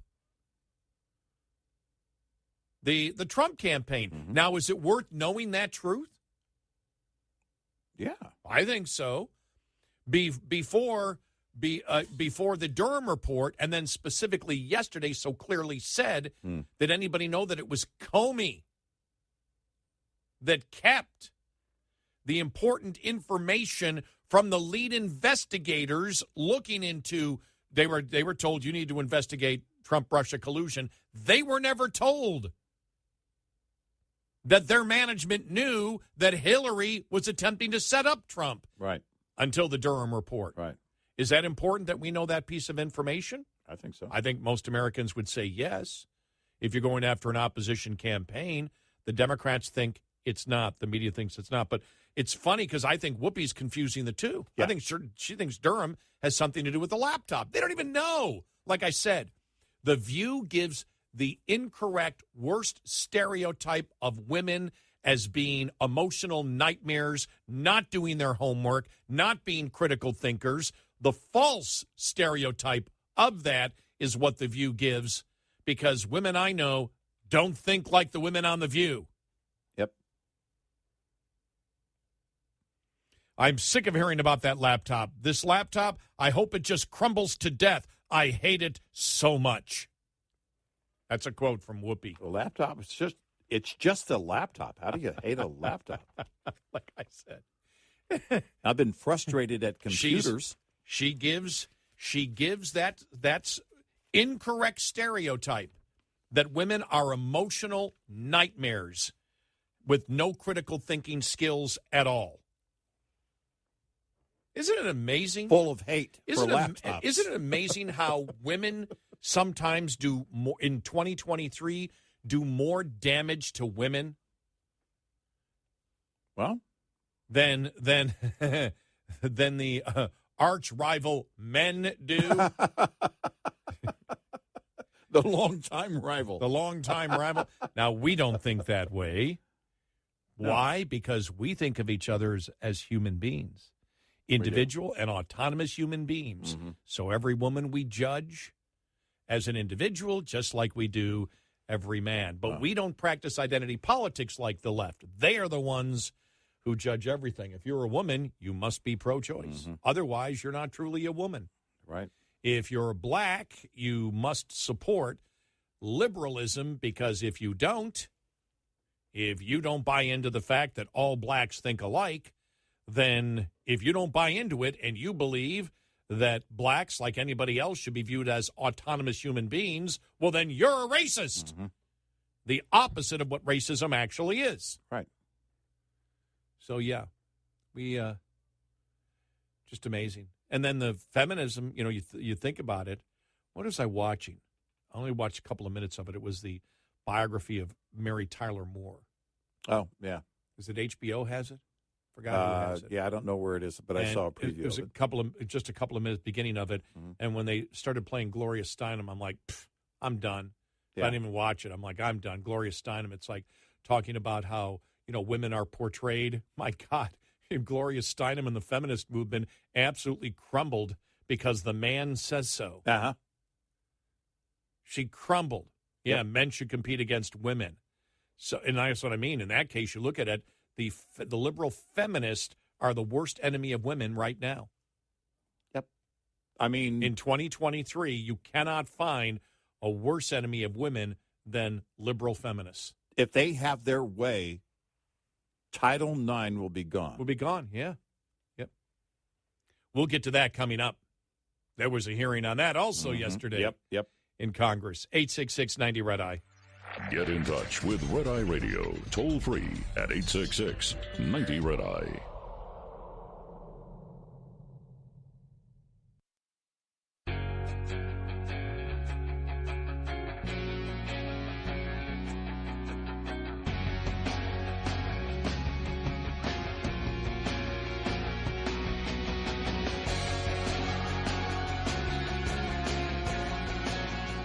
It's Red Eye Radio. He is Eric Harley, and I'm Gary McNamara.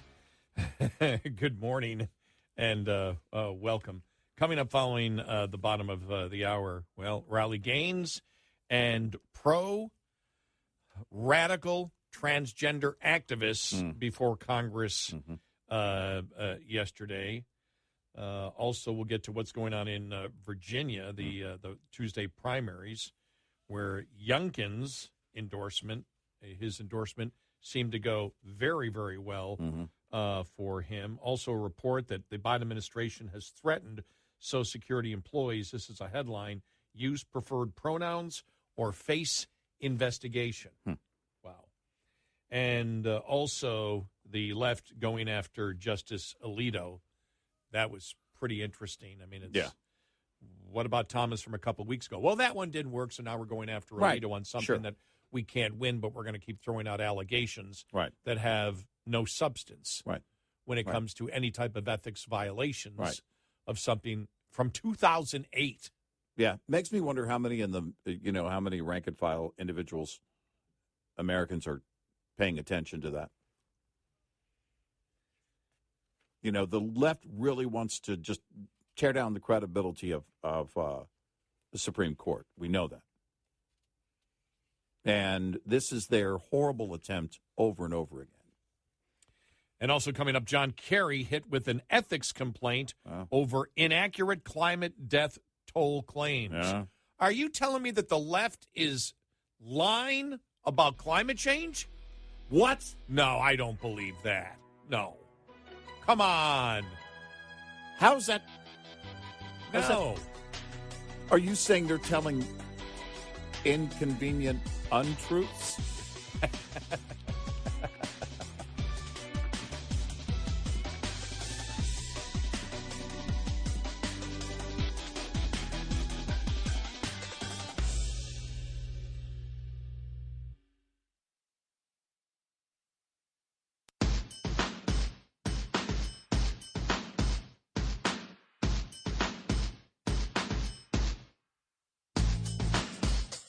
The fourth branch of government. Eric Harley and Gary McNamara on Red Eye Radio.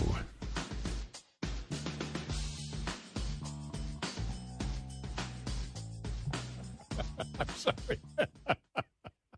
I'm sorry. It's Red Eye Radio. He's Eric. I'm Gary. I'm going through the transgender hearings yesterday in the Senate, especially. Riley Gaines was there. Kelly Robinson, who is the head of the Human Rights, Council campaign, Human Rights campaign, pro-transgender, pro-radical transgender activist movement. And I was listening just to Senator Kennedy trying to get out of her, well, how many genders are there? I don't know what you're trying to promote. And I'm telling you right now, part of it is confusion. Because part of what you got out yesterday, because you and I have covered this for the longest time, before anybody was really covering the radical leftist transgender activist movement, we were covering it from the very, very beginning. And we know that for years it was sex and gender are different. That sex is one thing, gender is what you think you are. And then when the whole thing of had to be 2015, 2016, maybe started in 2014, when the whole thing of men should be able to use women's bathrooms. And then when the when the Obama administration came in and attempted to change Title IX so biological men could compete against biological women.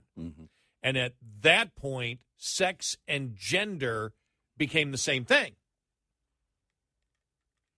In order to justify, because if they're two different things, then biological men can't play against biological women. It's that simple. You can be whatever gender you want, but you can't take your gender and say, okay, my gender is now my sex, and my sex is now a woman, which means I can compete against a woman. Because that's what they're trying. That's what they were trying to sell yesterday is now a hybrid of the two. that sex and gender are different, but if your sex is male but your gender is female, then you can take that gender female and apply it to your biological male part of you and fully become a woman and compete against women. I mean, it's the most convoluted argument that you could possibly make, and that's the argument that they were trying to make yesterday. Now, that's a new argument, which is a hybrid of the two. Well, it has to change, and you hear it. In fact, you heard it in the back and forth. Well, the definitions are ever changing. No. Your language is changing. You're trying to change definitions, but the scientific definitions are very clear and always have been. And it was actually brought up yesterday because they were trying to make the point, the activists, that, well, you know, there's really that, and they got into, Serena Williams and her sister, that, well, men can't beat them. And Riley Gaines actually came back and said, to hell they can't. The guy who was 203rd in men's totally swamped the Williams sisters in a thing. So they're trying to have it both ways. They're trying to, this is the incredible thing. This is where liberalism has gone.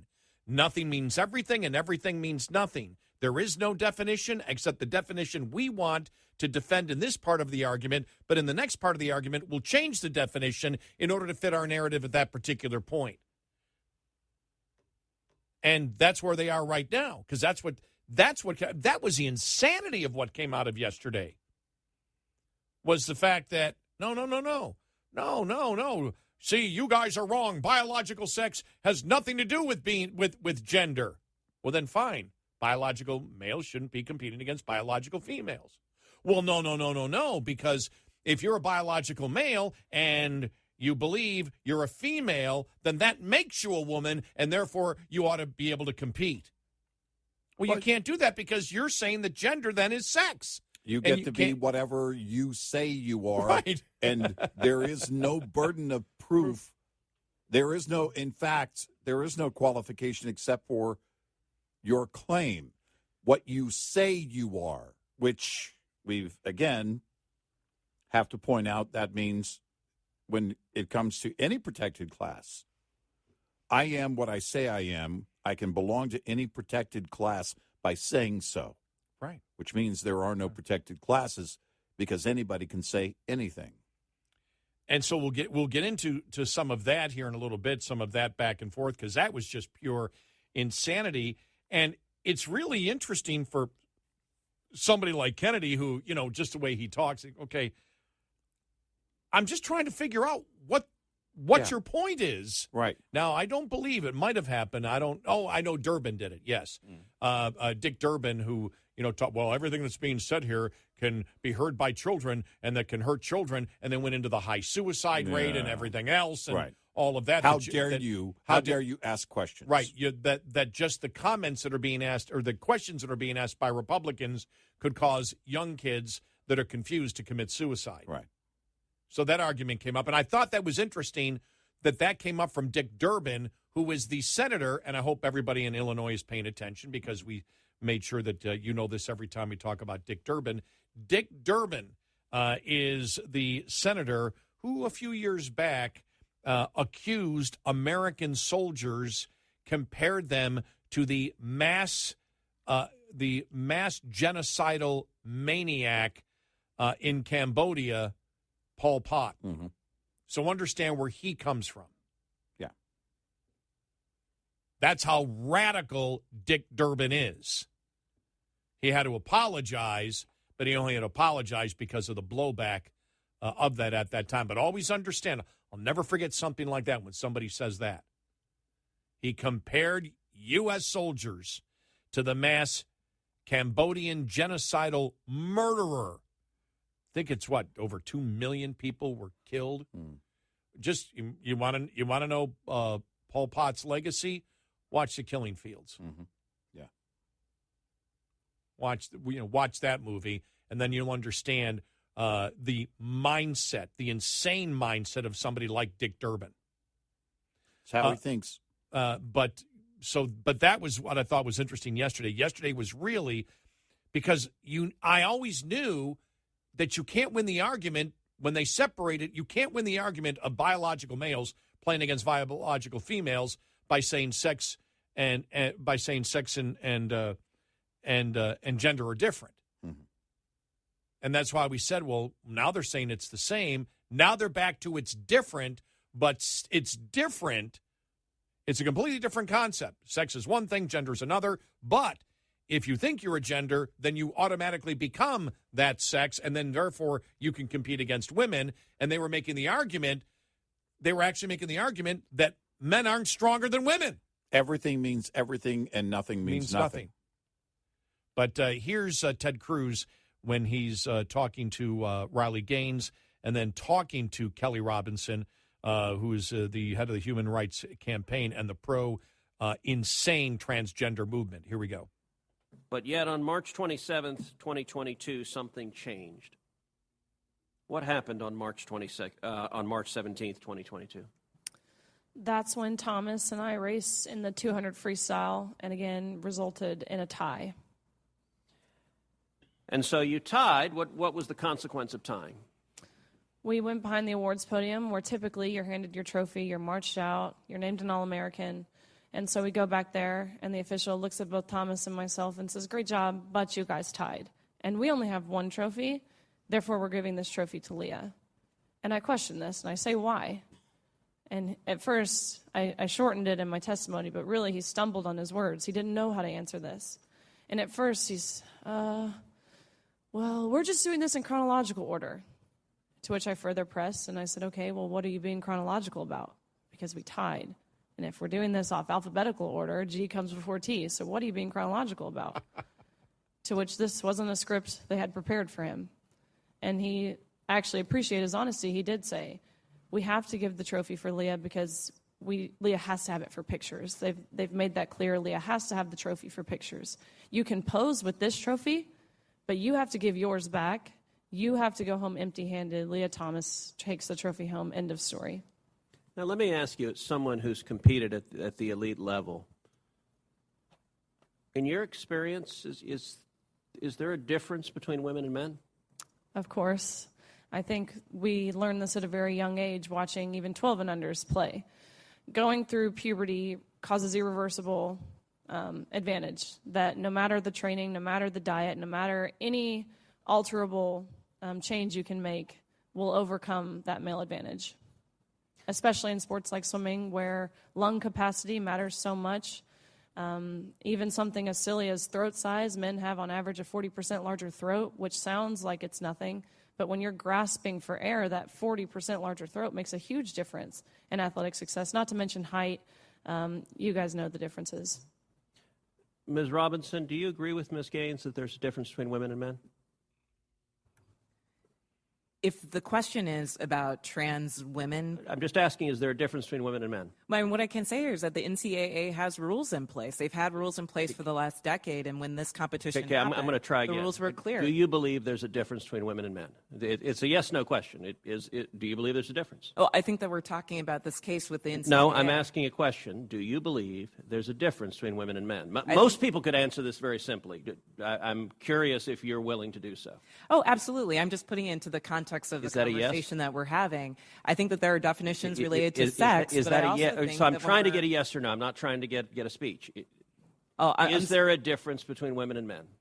I think that there are definitions for biological sex. Okay, so you're not answering that. Let me ask you this question then. Why do women's sports exist? If you can't define a difference between women and men, why not abolish women's sports and just tell little girls to swim with little boys and see who wins? Oh, I'm simply saying that that sex is different than gender. Why and I do believe that women's sports have a great exist? Value. I mean, Senator, I'll tell you right now. Ms. Robinson, please answer the question I'm asking you. Absolutely. Why do women's sports exist? I think that there are so many positive benefits to sports. But why have a separate category for women?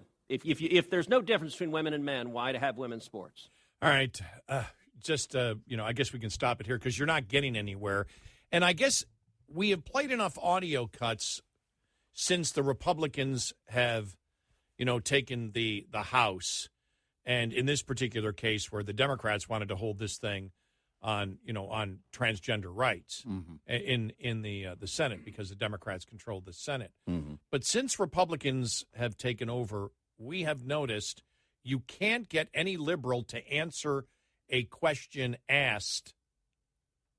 They'll answer it.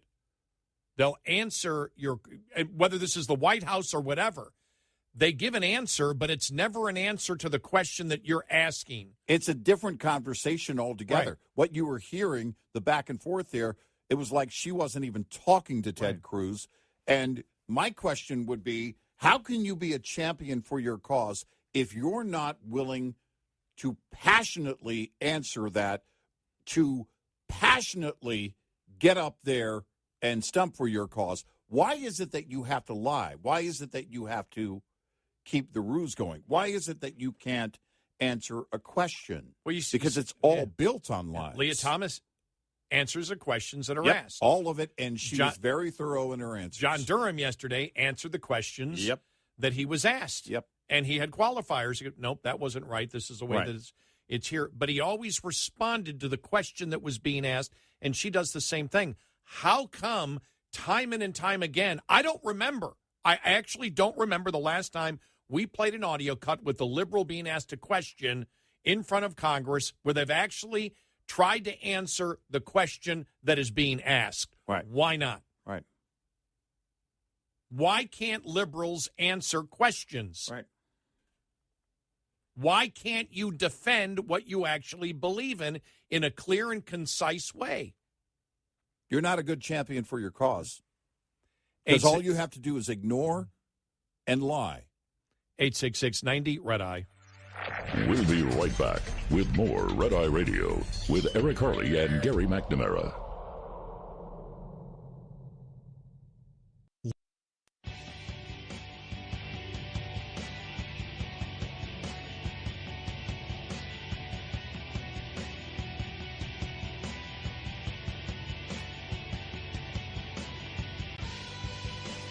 It's Red Eye Radio. He's Eric Harley, and I'm Gary McNamara. Well, I credit Riley Gaines for being there yesterday and being a strong advocate for women. And we'll play more of what she had to say yesterday because she got emotional, in fact, in her opening statement. But it is, like I said, these are the times that across the board on the insanity coming out of the Democratic Party that you have to you've got to be strong and you've got to be loud. And you have to understand that the fight goes on from now until the time that you're dead. It's not going to stop. Flinched. No, she hasn't. And you can't flinch. You can't back off. Because if you think you can, well, I'll just say this. Bud Light, Target. Yeah. Doesn't matter. Right. Either you're fully on board or you're their enemy. So you might as well tell the truth. Yep.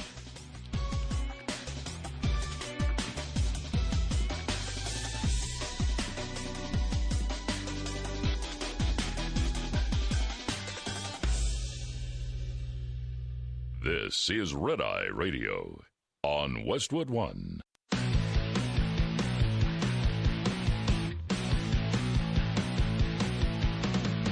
Now, it's Red Eye Radio. Gary McNamara and Eric Harley talk about everything from politics to social issues and news of the day. Whether you're up late or you're just starting your day, welcome to the show. From the Uniden America Studios, this is Red Eye Radio. All across the USA and around the world, we are Red Eye Radio. He is Eric Harley, and I'm Gary McNamara. Good morning. All right, this was really one of the most insane, but the best audio cut and the worst audio cut at the same time of the Senate hearing yesterday on transgender rights. And this is just, I mean, I'm just going to play it. This is Senator Kennedy asking the head of the Human Rights Group, that's what they call themselves, who are pro the radical transgender activist movement. In a moment here, you're going to hear how radical and how uninformed on the truth they are. Answer a question about, is there a difference between men and women? All right, here we go. Women and some that are shorter. You don't believe that a biological male has a physical advantage in sports over a biological female? Not as a definitive statement. Give me an example. Well, no, I don't think. How many female members of the NBA do you see? Well, I can say that, there's been this news article about men that think that they could beat Serena Williams in tennis, right? That they think that they could actually score a point on her. And it's just not the case. She is stronger than that. What's your experience, Ben? Male, female? Both Serena and Venus lost to the 203rd ranked male tennis player, which they're phenoms for women. My experience, my husband, he swam at University of Kentucky as well. In terms of accolades and in terms of national ranking, I was a much better swimmer than him. He could kick my butt any day of the week. Of course, the second person answering the question was Riley Gaines. Yeah, so a very clear and concise answer. Yeah. Well, I don't know. I mean, if you just were to, I don't even what they have to lie and avoid the truth for their agenda at every turn. It's insane. The obvious lie, there's been news articles about men that think that they can beat Serena Williams in tennis, and it's just not the case. She's stronger than them. Mm-hmm. Yeah, it doesn't mean that every man can beat Serena Williams. Right. It's about the fact, as Riley Gaines pointed out, the 203rd ranked man, and that's nothing against Serena and Venus. Great tennis players, great female tennis players. Men are stronger when it comes to the elite. Now, probably most women professional golfers would kick my butt on the golf course. Mm. Is that because at their age, if I was their age, they were stronger than me, or were they trained in a particular do they just form? Possess natural skills? And were they trained? I mean, you have to go most sure to get to that level. I was adding to that. Yeah, yes. because you're talking about the elite level of sports. Mm-hmm. And so what came out yesterday from the radical transgender activist movement is, God, this is insane. Sex is different than gender, but gender, and this is again implied because they're saying sex is different than gender, which the first question you'd say is, okay, fine, you can think whatever you are, but you're not, because sex is different than gender, which means men should not be competing against women. Well, no, because your gender defines what you are. So if you're a biological man who thinks you're a woman, you're actually a woman, so you should be able to compete against biological women. And there's really no difference in the strength of biological men and women anyway. That's the clarity that you got from the radical, insane transgender activist representatives in front of the Senate yesterday. Mm-hmm.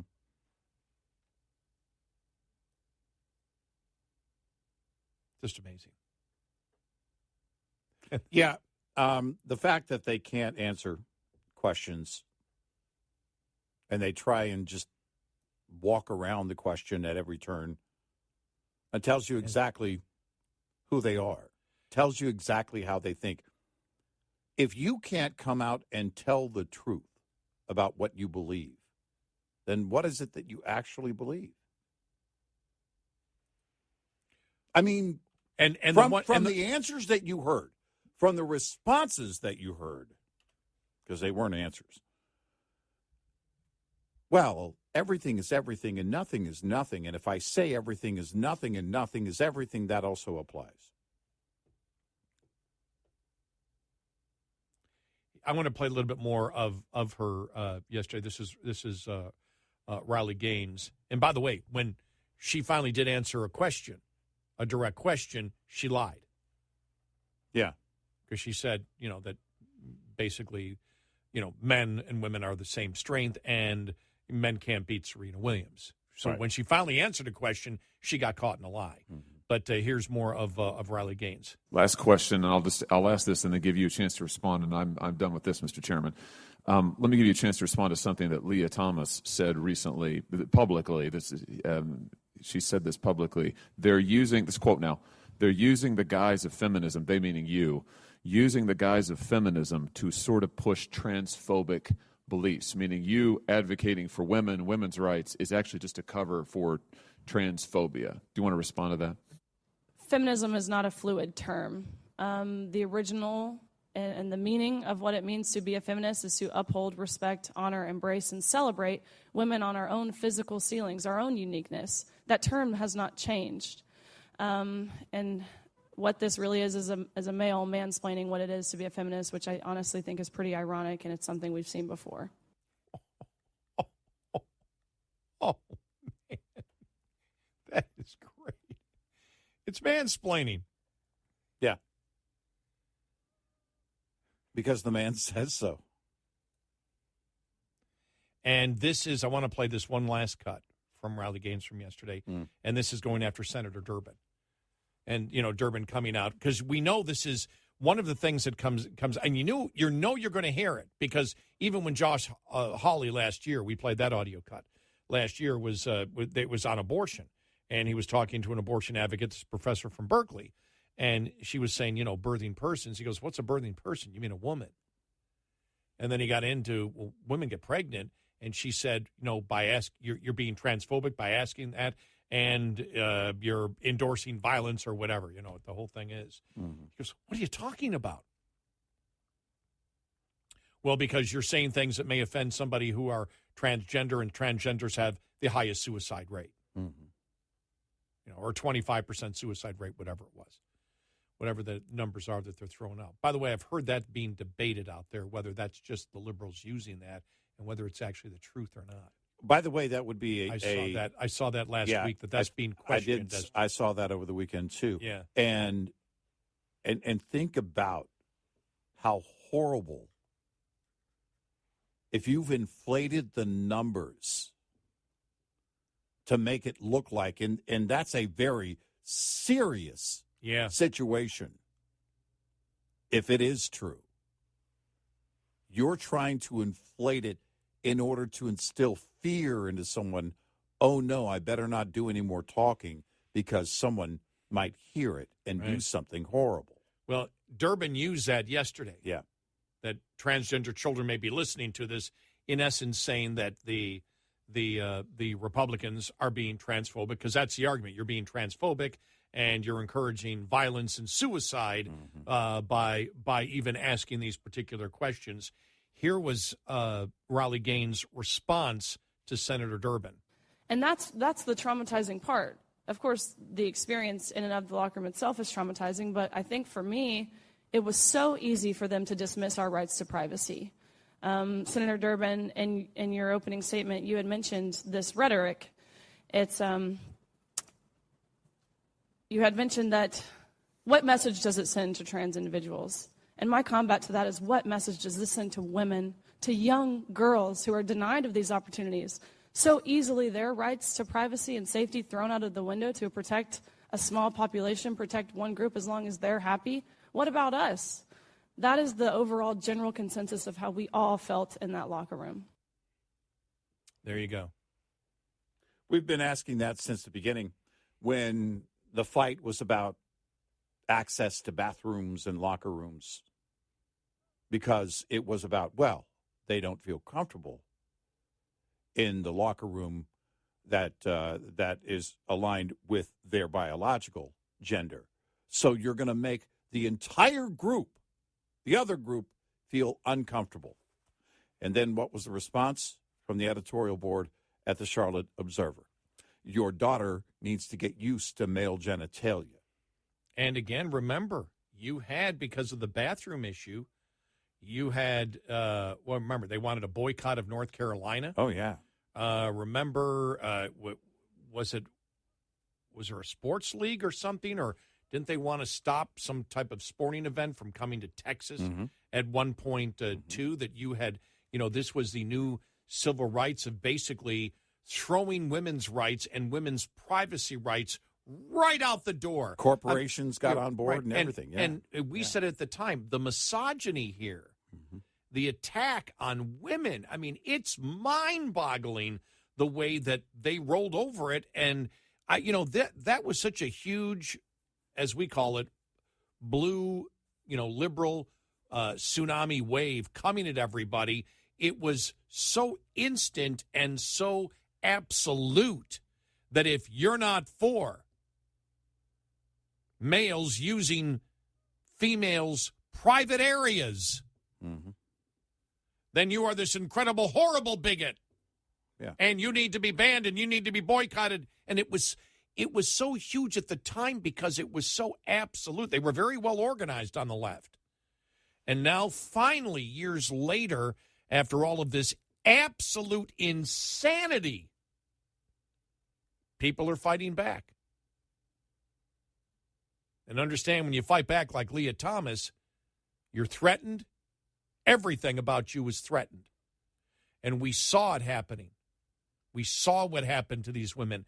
We know how they were intimidated. We know how the left and the Democratic Party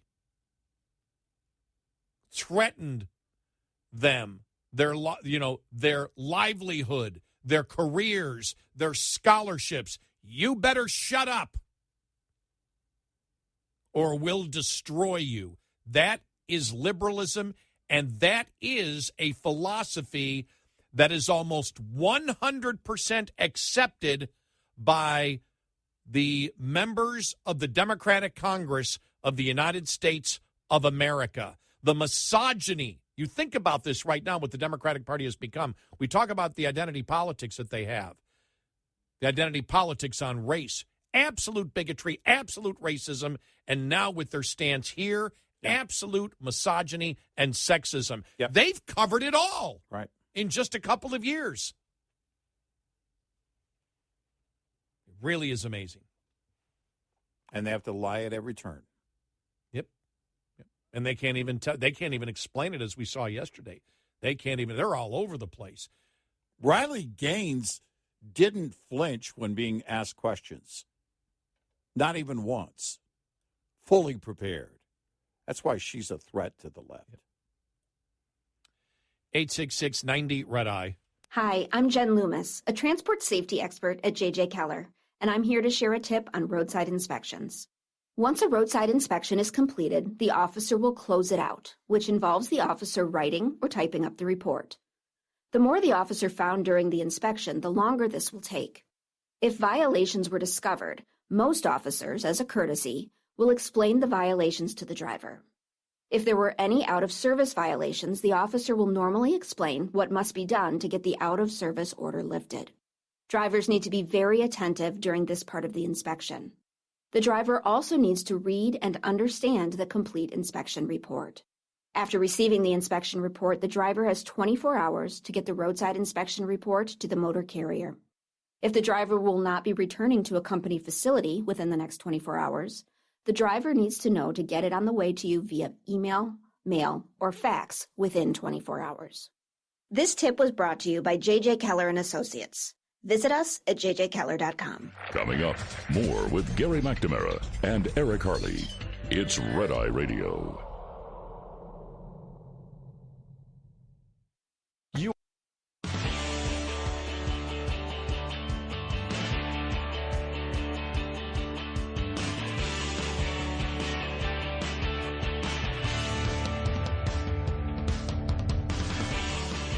It's Red Eye Radio. He is Eric Harley, and I'm Gary McNamara. Welcome. Let's go to Larry in Virginia about Riley Gaines' testimony yesterday and what went on before the Senate. Hi, Larry. You're on Red Eye Radio. Welcome. Good morning, guys. Hey. Thank you for making my 1 hour ride into work so enjoyable. Oh, you're welcome. The point I wanted to make was listening to the language of the left you've been discussing for the past couple of days takes me back to the early 80s when I went to a New York State Right to Life convention. The main keynote speaker was a Monsignor Smith, and he said this he stopped and he said, I'm going to say this twice because this is so important. He said, all social reengineering is preceded by verbal reengineering. And I remember that and watched the language of the left ever since and how true that is. Mm-hmm. And the other thing I wanted to say was that I'm going to make sure my grandkids get the book, The Emperor's New Clothes, so they understand what's going on. Yeah. I mean, when you think about it, and it's, we've gotten to the point, and thanks for, you've definitely been listening the last couple of days, because we've been talking about the fact that not only are they redefining words, but they're taking the original definition of words and changing them 180 degrees. Mm-hmm. Words that meant one thing now mean the complete opposite. Right. And we have seen this. The new anti-racism today is the practice of identity politics, which judges people by groups and therefore is actually racism. Mm-hmm. And the view from people like us is that people are autonomous. We don't judge them by their skin color. We don't judge them by their eye color. We don't judge them by their hair color. We don't judge them by anything except the content of their character, and because we're in talk radio, the substance of their argument. Yeah, when you control the language, when you start controlling, and this is exactly what they're moving toward. I didn't finish. But that is now, when you believe that is now racism. Mm-hmm. Go ahead. Okay. And when you control the language, then you control the behavior. And that's something that the left is now looking to do legally. Mm-hmm. They want to move. The next step is, and they tried it in California. They were floating that. It didn't work. They're trying it again. They want to now, okay, this is going to be about pronouns. It's going to be about, and this is it. Well, if you don't do this, you're going to hurt somebody's feelings, or even worse, they could become mentally ill, or may have that may trigger something in them to do something horrific. So we have to do this as a matter of public health. That's what they do. The world is going to end if we don't do this. So then it becomes legal. Once you can control the language, you can control the behavior. And from then on, it's over. Well, and here's the thing, even with the radical transgender movement, is the fact of what you saw yesterday was just complete chaos. Mm-hmm. And this is why they say don't ask questions. That if you ask questions, you're transphobic, and your questions are violence, because you see what happens when they try to answer the questions. As when they tried yesterday, when they were pushed and pushed and pushed, It was completely incoherent. The only thing they've had is, this is what we believe. You believe it, or we'll destroy your life. Right. And now they're being asked questions.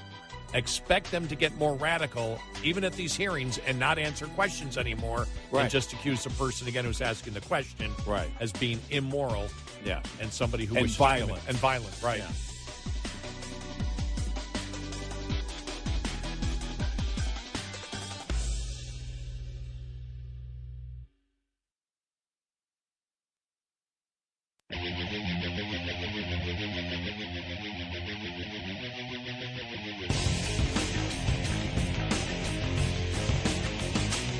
You're listening to Red Eye Radio from the Uniden America Studios.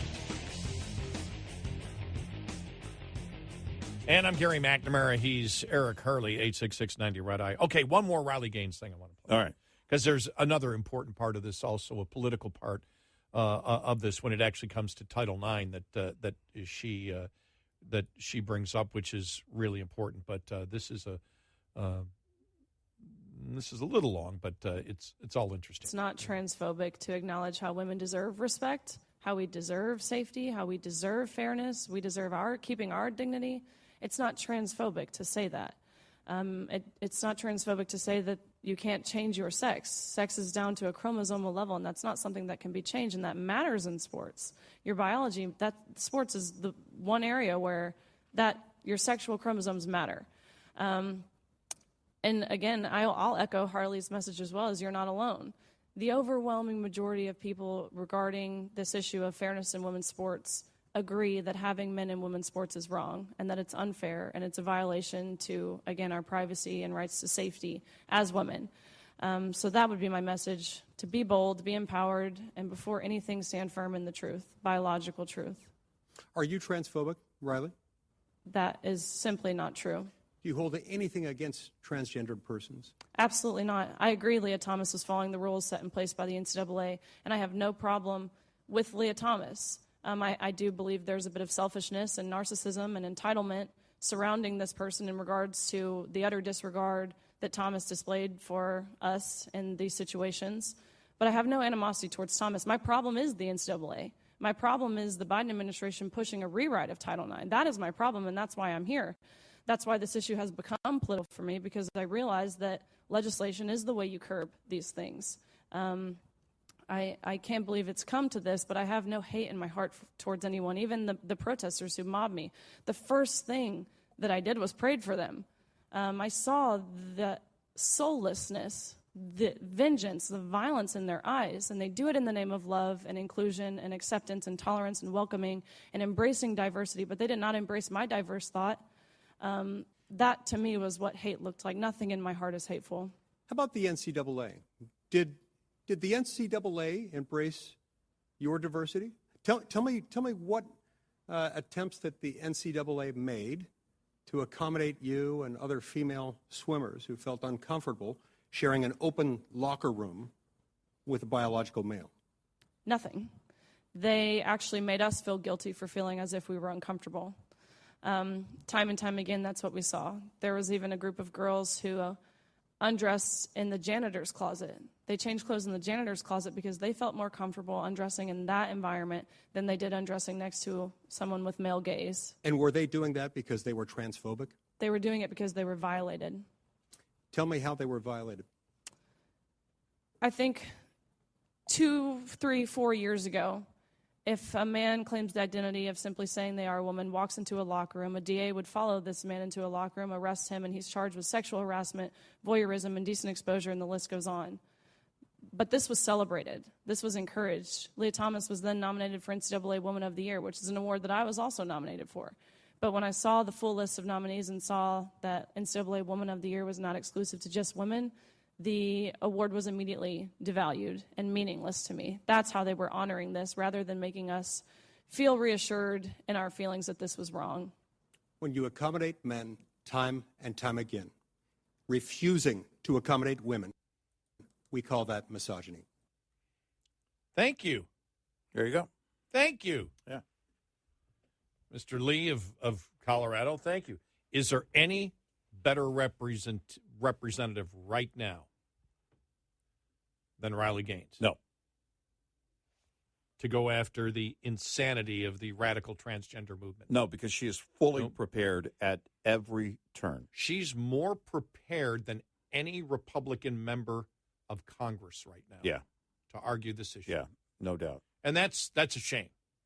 No, it is. I mean, it's a shame. Yeah, that's not a. Well, I mean, it's a shame. It's a compliment it's a shame for her, but it's not. Right. It's not good, because we should be as prepared. Our representatives should be as prepared, and they're not. Because she's completely prepared. She has everything. She has everything down. And as she said, my problem is the NCAA. My problem is the Biden administration pushing a rewrite of Title IX. Well, she hit that very, very well, because Title IX means biological women. Yeah. And that's the other political part of it that I wanted to bring up, is that it started with Obama. Obama wanted to change Title IX. Obama started this. People just remember this actually came from Obama. Because this goes back to the I think the last year of his administration, when the push really came to change Title IX. If you wish to change Title IX, go do it. Have Congress do it. See if you get the votes in Congress to include to say there's no difference between there's no difference between the genders, and to have members of Congress go home and explain to their constituents the way that the head of the human rights group the pro-radical, insane transgender group attempted to not articulate the differences between males and females. Couldn't do it. I mean, it was just mumbo jumbo. It was blah, blah, blah, blah, blah, blah, blah, and it made no sense whatsoever. Contradicted herself. Didn't know the facts about the Williams sisters. Said things that were outright lies. Oh, no, really no major differences between males and females. Of course there are physically. Mm-hmm. And you just you shake your head. But if Congress thinks they can change Title IX, go ahead and do it. Look, every Democrat already voted for the equity bill. Yeah. Every single Democrat voted to have biological males compete against biological females. Was that last year or the year before in Congress in the equity bill? This is pure insanity. What I just wonder why do the Democratic voters, who we know a significant portion, probably a majority, know this is complete hogwash. Democratic voters, why do you go along with this? Do Democratic voters write their congresspeople? Do they email them and say, why are you doing this insanity? Is anybody in the Democratic Party willing to stand up besides maybe Joe Manchin on this? In terms of Capitol Hill, no. Right. And it's very clear now. And you know that the mob will come after you. Now, Manchin doesn't care because pretty much every mob comes after Joe Manchin at some point. But the rank and file, they also know. I need to stay in my hole. I need to stay where I am because the moment I speak out, they're coming after me. They know it. And if you keep voting this way, this is what you get. This is exactly where this is going. They're not done just because they don't have the backing of most Americans. Doesn't mean anything. No, they don't In fact, care. They're pushing. What that tells them, they'll tell you, well, we just need to get more radical. Okay, just one more. Okay, because she was really great yesterday. She really was. Mm-hmm. I want to play this where she talked about, this is where she gets emotional, about women having to change next to a biological male. And by the way, I mean, she was great on that. Oh, yeah. The invasion of privacy and going into the fact a couple of years ago, male would end up in jail for doing this. Yep. And now the Democrats support it fully. Yep. But that is not all. In addition to being forced to give up our awards and our titles and our opportunities, the NCAA forced me and my female swimmers to share a locker room with Thomas, a 6'4", 22-year-old male equipped with and exposing male genitalia. Let me be clear about this. We were not forewarned we would be sharing a locker room. No one asked for our consent, and we did not give our consent. And I'll set the scene. A swimming locker room is not a place of modesty. You're undressing, you're fully exposed, and we were forced to take off our swimsuit in front of a man who was doing the exact same thing. If nothing else, I truly hope how you can see this as a violation of our right to privacy and how some of us have felt uncomfortable, embarrassed, and even traumatized by this experience. I know that I don't speak for every single person who competed against Leah Thomas, but I know I speak for many because I saw the tears. I saw the tears from the 9th and 17th place finishers who missed out on being named an All-American by one place. And I can attest to the extreme discomfort in the locker room when you, from these 18 to 22-year-old girls, when you turn around and there's male eyes watching in that same room. And I can attest to the whispers and the grumbles of anger and frustration from these girls who, just like myself, had worked our entire lives to get to this meet. There you go. You know, so like I said, it's the pushback is happening. She is now, you know, as we've stated, it was really Dave Chappelle, that kicked this thing off and brought it into popular culture, that there was an opposition to it. And now, you know, Riley Gaines is the is the focus. You know, well, she is and you look at she's a standard bearer. How she and her teammates were victimized. Man, that hashtag Me Too thing didn't go very far, did it? No, really didn't, did it? No. When she said, we didn't give our consent, that hit me. And that's why we use the term misogyny. This is hatred towards women that the Democratic Party is now fully supporting. Yep. And they're blunt about it. No, I'm absolutely I said to you, as blunt as you can get about it. Earlier, I said, because I've said multiple times, this is going to be front and center on their stage next summer. Yeah. At their convention. Yep. And I said it'll get primetime attention. It may get primetime every night. This is their battle. This is their battle. And they will absolutely take it to the fullest next summer in Chicago. Yeah.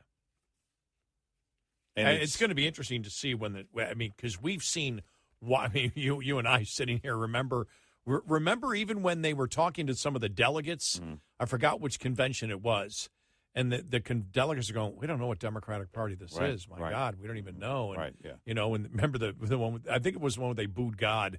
Yeah, yeah.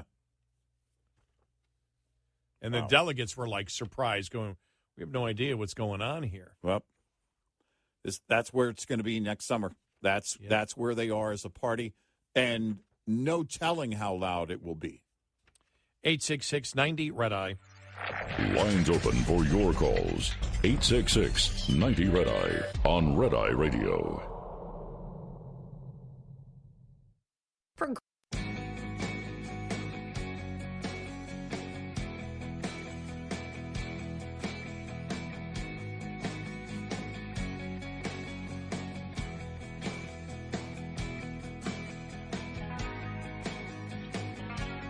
It's Red Eye Radio. He is Eric Harley, and I'm Gary McNamara. I just want to play this quick audio cut yesterday. We'll play more of it coming up following the top of the hour. But this was the point of the House last night. Here we go. On this vote, the yeas are 213 and the nays are 209. With 6 answering present, the resolution adopted. Without objection, the motion to consider is laid on the table. House. All right, that's the official vote for the censure of Democrat Adam Schiff. You hear the Democrats in the background. Shame, shame, shame. The incredible thing was he sort of doubled down on why he was being censured yesterday. Yeah. With the entire when John Durham was before the House, because he was bringing up that the proof that he had of collusion was the Trump Tower meeting where there was no collusion. Right. I mean, it was amazing. And we always thought, we said back then that there has to be some type of accountability. And we said this way back when he was the ranking member of the House Intelligence Committee. And you had, at that time, you had Devin Nunes come out with his letter saying there is no intelligence, none that we have seen, that shows any evidence of collusion. When Schiff came out as the ranking member of the Intelligence Committee and said, no, the intelligence shows that there was direct, that there was not just circumstantial evidence, but there was evidence in the intelligence that he had seen that showed that Donald Trump colluded with the Russians, that was a lie. And that was a lie as to the American public, as the ranking member of the House Intelligence Committee, as to what intelligence was actually, he was relating intelligence to the American people that was false. Right. And we had said way back then, there has to be some accountability. Well, that accountability came yesterday. They may be yelling shame, shame, shame, the Democrats. They don't have any argument to stand on. And still are letting him get away with the lie. Yeah. If they had their way, he wouldn't have been censured. Nope.